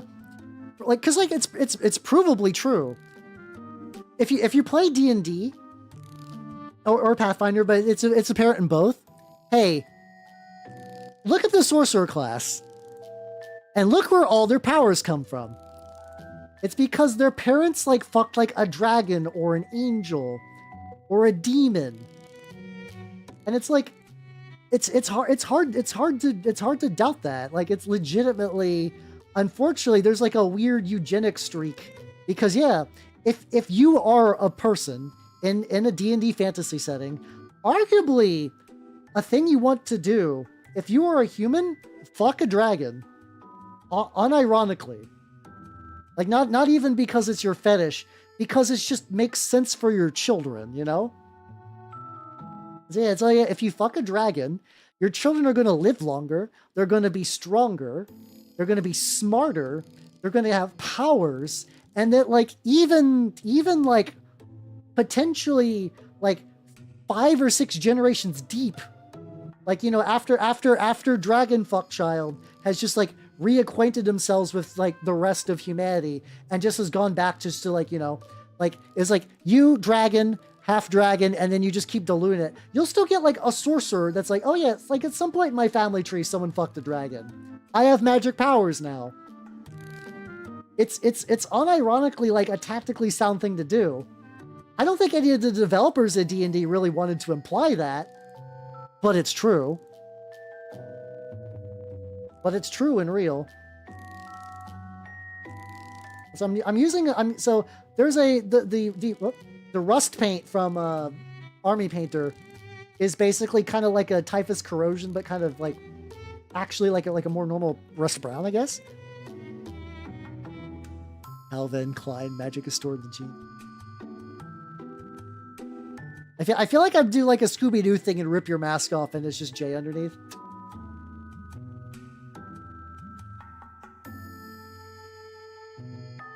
I probably might want to wait for this to get a little drier, but also like, kind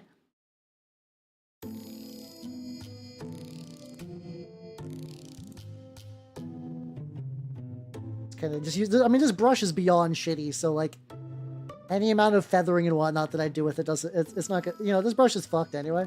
It can't get more fucked. Great. I drag you for the peasant life. That also means that just like one day, like a dragon could fuck a barmaid and just wildly change the course of their family's destiny forever.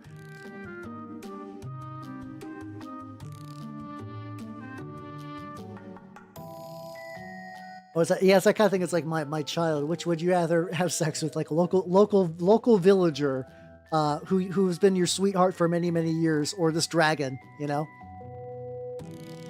Brush. I took that personally. I mean, it's still fucked. I'm still going to use it though. It's hard not to. And if I take an orange, I'm gonna do that like. Yeah.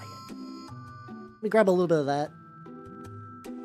Oh yeah, thank you for stopping by, Grace. And take it easy, yo. Good, let's just get like a little bit of this orange brown because it's gonna be good for this.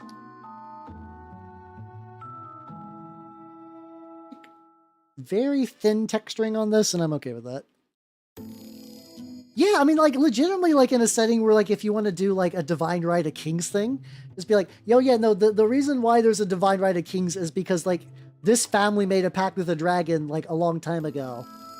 And, you know, every now and then they kind of re-up the bloodline, but also that means that everybody born in that fat royal family is just inherently magical and strong and got powers. Like, it could work.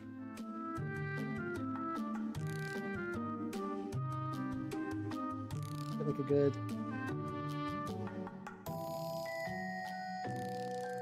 There we go. Look at this rusty boy.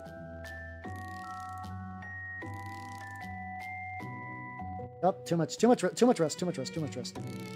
I have to be very, very careful because it's luckily, like, once it's on there and if I need to wipe it off, it's not terribly hard to do so.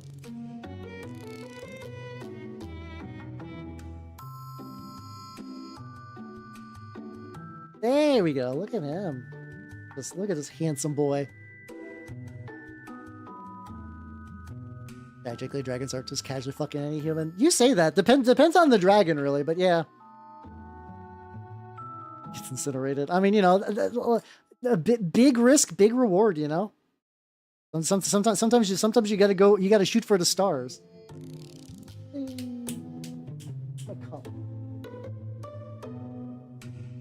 There we go.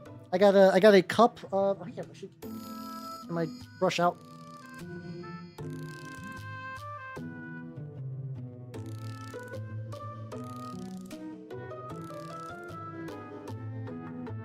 I mean, depending on the dragon, maybe the dragon's like, you know, I like the cut of your jib.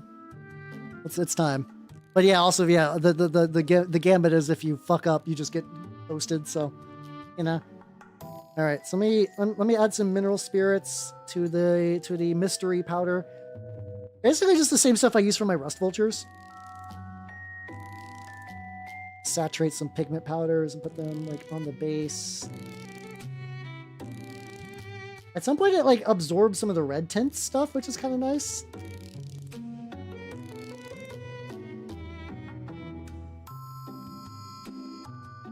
Loose it around there a little bit. Get around the legs. See how this looks? Like the colored giblets. Also true.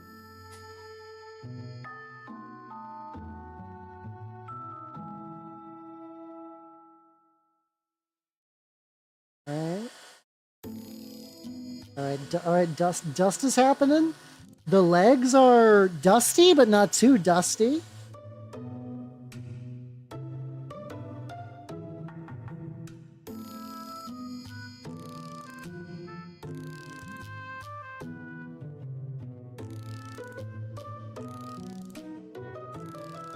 I think I need like a little bit more on this edge.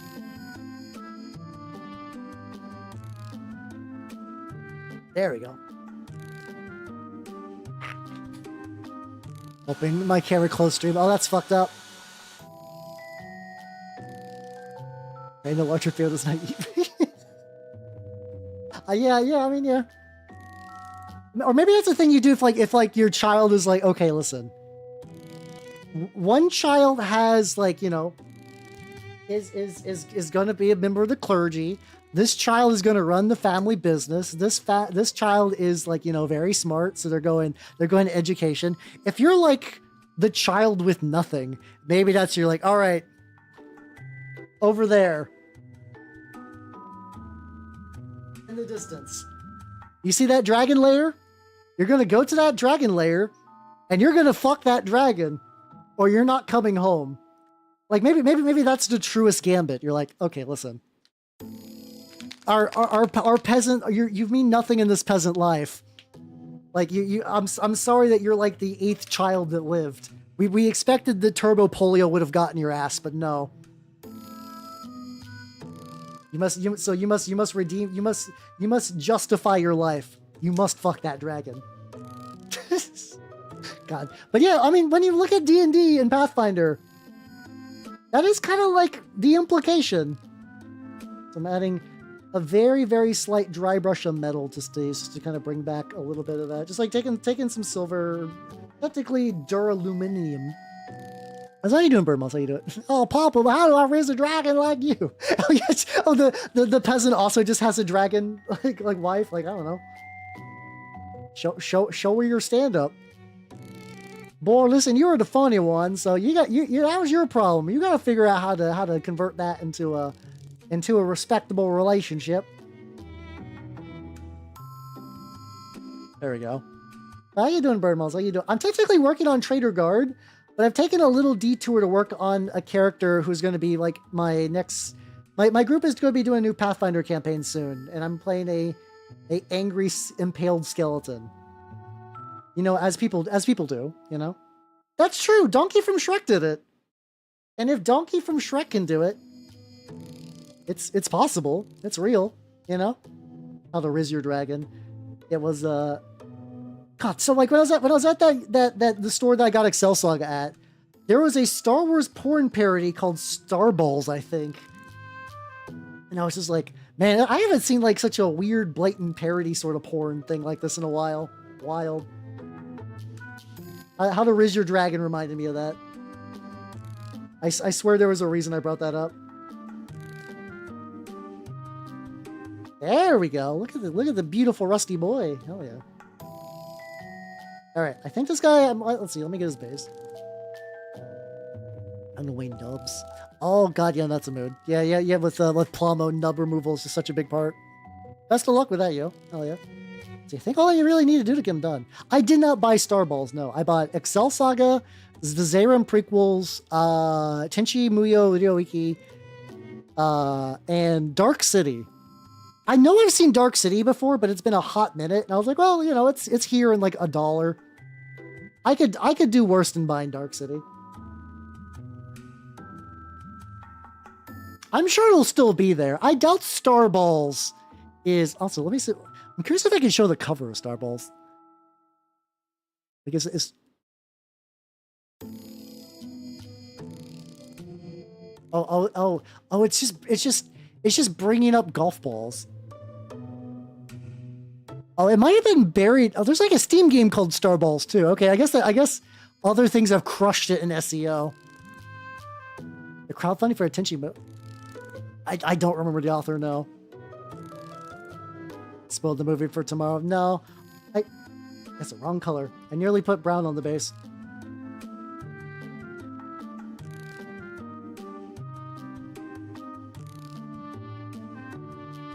What am I doing?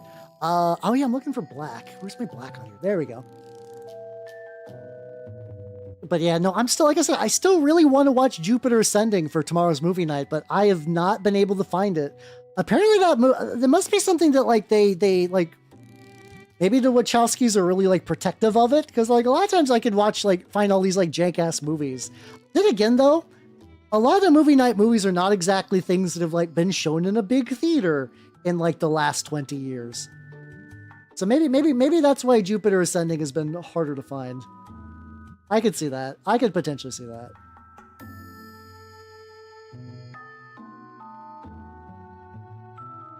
There we go. You Dragonated with the Raise the Village. I mean, yeah, that's dragons don't like desperation, yo. They don't like it. You gotta keep it smooth. You gotta remember. You gotta remember. I was about to say you gotta remember how Donkey did, but Donkey is also very desperate for like attention and everything a million times over. No, they sold to Ray. Oh fuck yeah! Stream Elements got sold to Razer recently, didn't they? I forgot about that. I genuinely forgot that happened like very, very, very recently. I have not seen anything of mine being like affected by that just yet. Definitely need to keep an eye out though. Definitely need to keep an eye out for that. We found Janet from World War Half a Dragon for a lot. Isn't World of Warcraft one of those settings though where like there's like 1 million dragons out there and then like a lot of them like turn to people? I'm not surprised. The thing is, like, fuckable dragons has been like such a big part about like in like the Western canon and even in like Japan and stuff. It's like it's whatever. It's not that unusual. So like I'm not even surprised. I'm not even surprised. Not 1 million. I mean, there's like a pretty decent amount. Pretty decent amount. I'm just looking at that, like, there was that, like, one weird thing where it's like, I think when you guys post, it's like one of those, like, really weird ads where it's like, there's, I don't know if, like, if this is, like, a novel or, like, a game or something. Definitely, like, lewd material either way, but it's, like, the premise, it's, like, the dragon is going to this lady and be like, all right, you have to have sex with all these other mythical creatures to, like, build yourself up for me, which is just so fucking buck wild. It's such an insane premise. It's just like, ah, yes, you got to start with, like, a level 1 thing and work your way up. Maybe you were the one that posted it then. Somebody definitely did. That could have been you, to be fair. Which is just wild. That's also true. Maybe Star Balls doesn't have a digital version. Maybe I gotta do that. Maybe I gotta go out and archive Star Balls. You know, for the betterment of mankind. Clearly, I tried a little bit of glaze medium to like for the gun. I don't think that was a great idea, but whatever. There we go. Chain mode nice, never without protection. Hell yeah, let's go. See it just exit my mobile game. Yeah, that's fair. That's true. I did naturally when I made fatal characters, I did get maximum anal circumference. I am the most powerful. No, I can't be the most powerful fatal person because I'm sure somebody has played fatal. Like, and I don't even mean like, I mean, that's the thing I wonder about because like, here's the thing. I imagine that if you're like making a game like that, I have to imagine that maybe that guy had a local group. Like there might have been a local group that kind of like played like prototype Fatal until it became like a thing that they tried selling, which blows my mind. But it'd be like that. Goblin the Bad Dragon, yeah, it's a tier system. They got it's like all those like isekais where you can see fantasy stats, but it's just like how big of a dragon you can fit. Japan, where's that? I'm not. Like I said, I'm very behind on actually reading manga, which is why I'm super jazzed to find out that Dauman Seimon's got fucking manga that you can buy in stores after like Voynich Hotel just kind of was like the first and only time I was aware of that. That legitimately fucking made my day. I'm so happy. I'm so happy that he's got like, I really like his stuff. I really like his stuff. How you doing, Sir Sebastian? How you doing? I am working on Traitor Guard. It's going pretty good. They are kind of big chillin'. I'm adding some like little red bits. Let's see. Is that a belt? Yeah, he's got like a very tiny little belt. Some of that's like borderline, like I have to get like up in there to actually see that. So maybe I'll just go back and just try to redo like another layer of red. There we go. I'm not using the bright red, using the darker. There's basically like two pro acro reds. It's like the bright pyro red, which is what I really like, and then this is the burnt red. Yeah, burnt red. Let's go. You're doing well. Hell yeah, let's go. We're talking about D&D dragon eugenics and you know, normal stuff. Let's double force me to an immovable object. Oh god, just like set up like fatal simulations, I guess. Crazy. The ultimate battle. 2 fatal characters, 1 winner. Who will win? Then again, though, I have no idea how you actually play in that system. The character creation is quote unquote easy because it's a million fucking charts. And you can roll a million fucking charts. Rolling charts is fun. Arguably, rolling charts in Fatal is the most fun thing about Fatal, because it's really hard to find a game with random charts that, like, the act of rolling a random character trait isn't fun. How to play Fatal, though, I don't know. I could not tell you. Like mind you, I know it's not going to be great, but like the fact that like I have to probably delve into like, oh, like you gotta probably test like metal strengths and just like, because like, oh god, it's so bad. It's so bad. Yeah. Just like a good vanilla regular ass Sunday night conversation. Nothing too crazy, you know. As one do. There a game out there where you're a rooster bard seducing a dragon? Oh, there is. Okay. I'd believe it. There's enough games out there. There's basically, you know, like not every premise, but a lot of premises. That's why I gotta start making games. I gotta start making games to fill in weird gaps on things. I gotta find the mystery games that do not exist and bring them into being, kicking and screaming. Get that. Straps. Other old I guess I can also work on the leather too. Yeah, all the leather could use a little bit of work. I mean, I already got the red out. I might as well keep using the red. How? What? Okay. Mind you, every time I've made a character unfatal, I have been wildly drunk. So it's distinctly possible that I was like skipping steps or like fucking stuff up or like not bothering to care about certain things. It never took me 11 hours though. That's a lot. Seriously, that's a lot of hours. How? I get, maybe where they try to do it like serious and straight-laced, maybe doing it sober like inflicts like moral damage upon you, so you have to like, you know, space it out and recover and give your brain time to rest. Where I had a defensive layer of soju that kept me warm and safe. No, that was not soju gaming. That was Jaeger gaming. I haven't drank in a while. You got my birthday coming up. Maybe I'll do that. Like I said, I don't know if like the new model is gonna be ready in time for birthday, or if like I'll get the model and then maybe space it out after my birthday, just so I have some time to like build stuff. We'll find out. We'll find out. Just doing everything word for word. Oh, okay. I mean, kudos to him, but man, fuck, that's a bad idea. He shouldn't be doing that. I know, right? I won't want to play it anymore.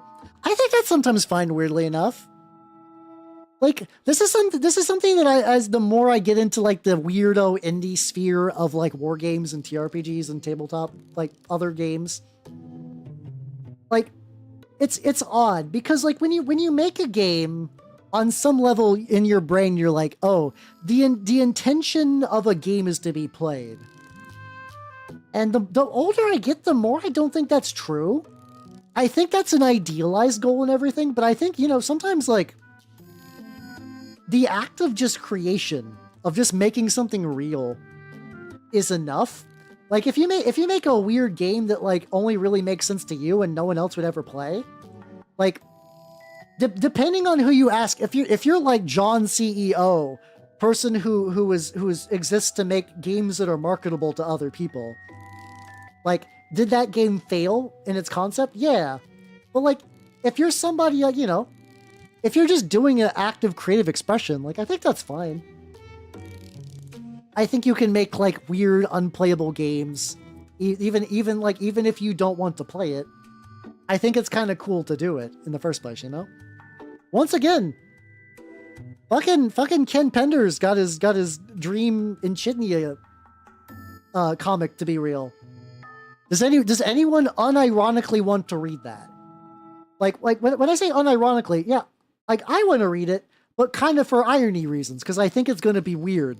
But like, he did it, and that's beauty. That's beauty. That's a form of beauty that exists. You know.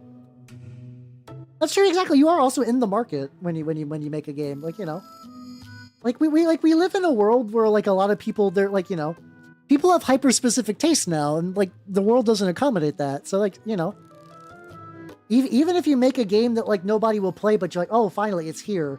Or maybe like you make it and somebody reads it and they get inspired by it. There's like so many avenues for like game creation to becoming like a thing, which is nice. Games are under scale and scope. Exactly. Like, you know, even if like the scope is just you or like someone else, maybe the scope isn't you and you do it anyway. Create a fatal character. Torture. I mean, I don't know any other VTubers who have done that. Sorry.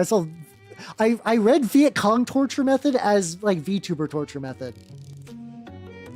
And that's fair. Everybody's doing the fucking McCrelly. No one's gonna do the fucking McHalber, which is just make a fatal character sober. All right, greater Twitter VTubers. I need you to make a character in Fatal sober. Do it. Do it. Mine is an awful thing to waste. Exactly. Good stuff. I do like how I keep hearing people, like reviews of people doing that, and the review always seems to be like, it's doable as a challenge, but it's miserable because there's no sauce and there's too much Coke, which is very funny. It's very funny that that's like the thing holding that back. It's because I believe it's straight up 2 Diet Cokes and 1 with extra ice, which is like, what the hell are you doing? Why would you do that? Shaky. Big thirst.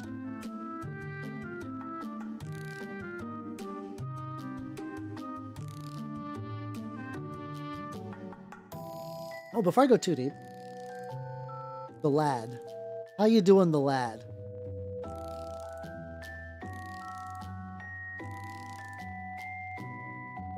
I think he's done.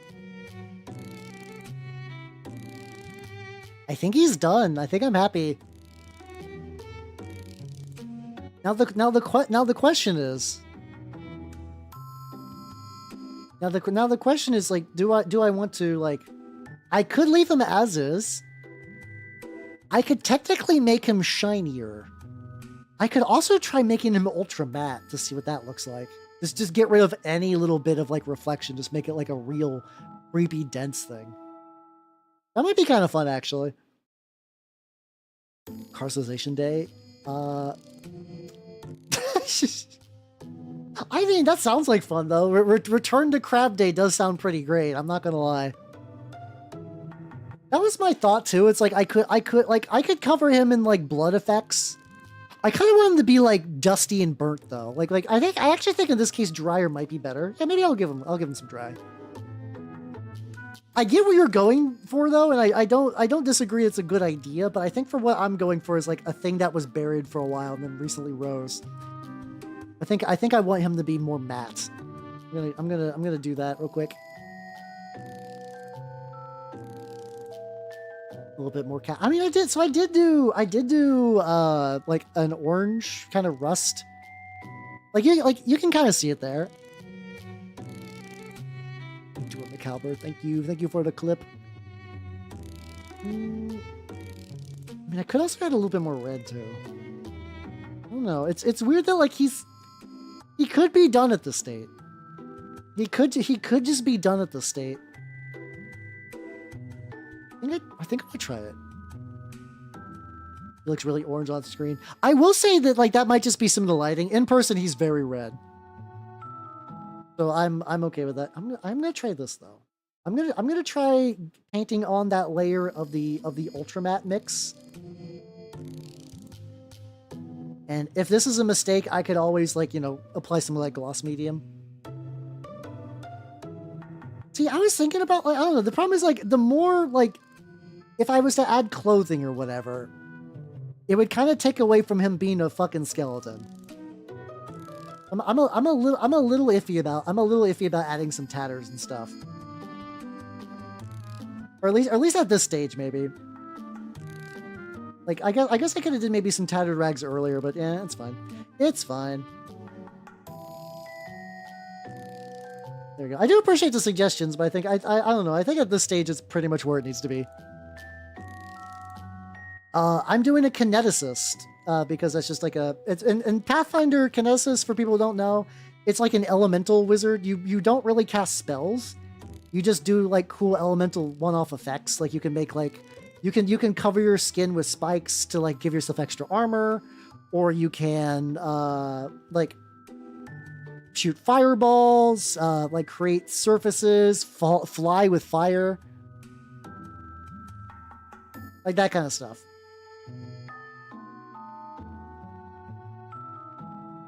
Just find the ultramats.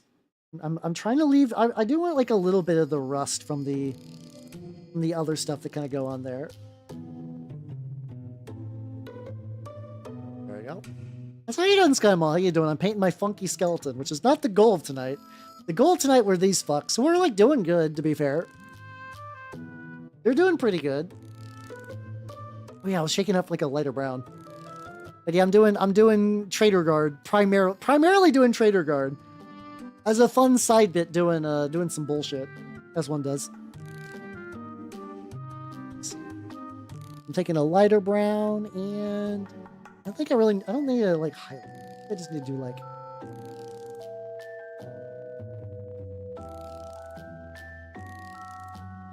just like nice little thin streaks and stuff like that. Oh, nice, hell yeah. How you doing? I'm doing pretty good with the lads. It's serious, they were unpainted today, and they were like came off the printer yesterday. I'm pretty happy with their progress so far. God, brush, please. Please, I beg of you. I need you to hold a point for like 10 seconds. There we go. I ever stack these two browns together? They look really good. I mean, they're from like the same range, so like I feel like that was supposed to be the plan, is to mix these browns. But I don't know if I've ever really quite done it quite like this. It looks appropriately worn. Yippee! All right. Ah, fuck. Enamel wash panel lighting. Ooh, that panel lighting stuff with enamels, I'm not super sure. Enamel washes do fuck though. I used some enamel washes on the skeleton before I was done working on them earlier. Very good. I mean, the big thing at the end of the day is just making sure you got the mineral spirits so you can like wipe off excess and like clean your brushes and stuff. I think once you do that, you're pretty much gravy. Let's see. Is it paints for full? I've never heard of boiling your brushes. Like I'll do like unless that's like a euphemism. I just do isopropyl alcohol baths and then I clean them up with like a conditioner immediately afterwards just to kind of re-get those oils invigorated and whatnot.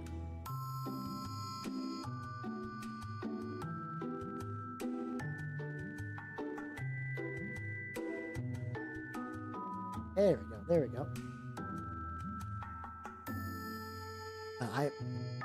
It's really fun. This is another one of those things too that like I have to imagine that these guys are going to explode wildly during the game, and I'm okay with that. They're gonna fucking detonate, my poor lads. I would assume so, but it's... Oh yeah, I guess, yeah, synthetics you can kind of do whatever too. Using boiling water and natural fibers to reshape them. Oh, I guess that's true. Yeah. God, there's so many cool things with brushes you can do that I've just not really tried yet. I've been basically reusing the same naturals and synthetics for a while. Actually, my natural brushes I've been using for like a million years. So I think they might just be getting close to the end of their life cycle, but like I've not settled on what would be like good replacements.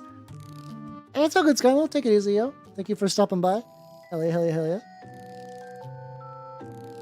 I know locally there's like one guy that like really swears by the Squidmar brushes, and I don't know like if they're like proper Kalinskis or not. Because like, a lot of that could just be like brand name, but also like maybe he got like a good contact for that kind of stuff. I don't know. Probably pretty expensive though. Then again though, it's like I paint pretty regularly, so like if I need to drop some scratch for like a good brush set, I'm not opposed, I guess.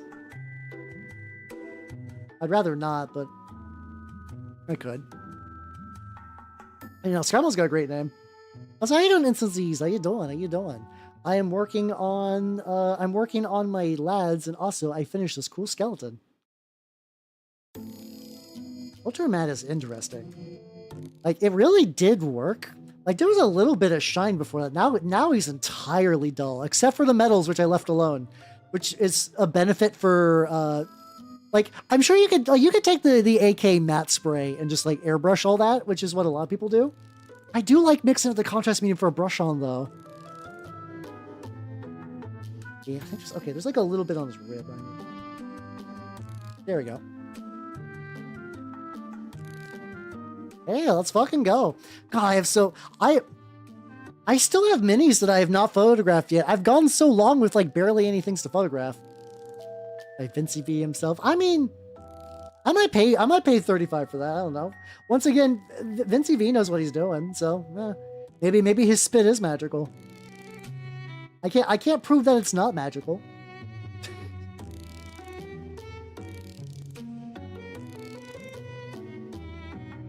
little bit on there.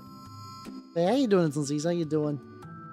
Been working on the lads. The lads have been turning out great. You got some leather besides the boots? You need to touch up the... Well, the boots are tricky.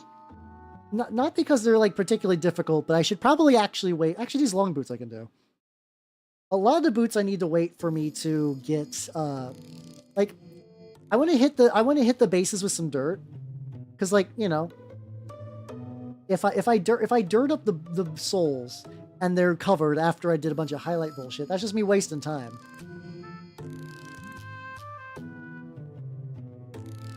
There we go. But, you know. That's a big fuck off stretch. I'm happy the way they're turning out. This is gonna be great. I'm very excited for this event too. I think it's gonna be fun. Like I've only got to play like 3rd edition 40k in a very limited group of people, which it seems like it's gonna be expanding soon. But like, it's still gonna be neat. Still pretty excited. How you doing, that guy? Yeah. We got some rusty boys. Got Skeleton Supreme. Who else had the long ass boots? Yeah, you. But these just have these like really long ass boots, so I gotta make sure they're like properly highlighted. There we go. How you doing, Whittle? How you doing? Oh fuck yeah, let's go. I mean, consider the size of the ogres too. Like each one is like maybe like 2 minis. So that's a pretty good haul. How you doing? I've been working on skeletals and my Traitor guard. It's been going pretty good. They're ready to die horribly. It's really funny in this event. There's actually very few Space Marines. I thought these guys were just gonna get mulched by Space Marines. I call you Whittle and not Maxie. Because that's your first name. Your first name Whittle, last name Maxie. That's how it is. I don't make the rules. So that guy, the answer is yes. I purposely like to dual build a lot of my minis because I like to use them for multiple games. So like this guy could be a Toth, and these guys could be missile brutes. Evil, I'm sorry, that's just order of operations. I don't know what you want from me. Because like during this event, they're going to be lost in the damned, but you know I could play turnip with them. That would be fun. Are they a little like anachronistic for turnip? Yeah, like I mean them having las guns is kind of weird, but when will it be Whittle knocked? Well, if you're gonna keep bitching, never. Got him. Got your ass. Do they suck in this edition? I guess I don't know like the tier list of how strong the 3rd edition armies are. Maybe I'm gonna get creamed. I don't know. Maybe my army's gonna get fucking exploded. It could happen. You never know. Ooh, 5 slide. Everybody collectively recoiling. Yippee! Let's go. Bit of brown. He's got some funky little straps that need to be leather. The back is just gonna be a bunch of bullshit I'm gonna deal with later. Oh yeah, they're las guns. Here, I can show you.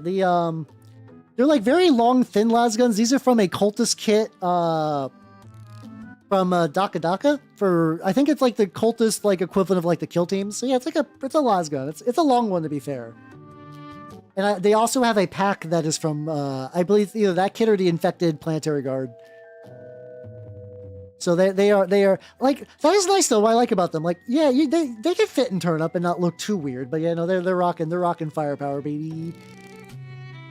All right, and speaking about rockin' firepower, that's not a transitional phrase at all, but whatever. With that, let's go to the chatting screen. Ooh, wow! Thank you for coming, everybody. I had a lot of fun. Schedule-wise, see the schedule here. Same deal next week, baby. More D2 on Thursday. Tuesday might be painting some rats. Just taking a little break from Space Marines just because I gotta step some stuff up. And Sunday, probably working on these Chuckle Fucks again. And I still need to work on the Death Turret. right now I'm crunching for an October deadline, so stuff like that is probably gonna be on hold till then, I'm very sorry. And then movie night, I would like to do Jupiter Rising, but it seems like more and more likely that that won't be happening until I can get a copy of it. So I'll find something. Don't worry. There'll be a movie. There will be a movie of some sort. And with that, hell yeah, thanks for coming. I'm going to send the YouTube people off to YouTube land. So bye, YouTube people. Bye-bye. And who is live?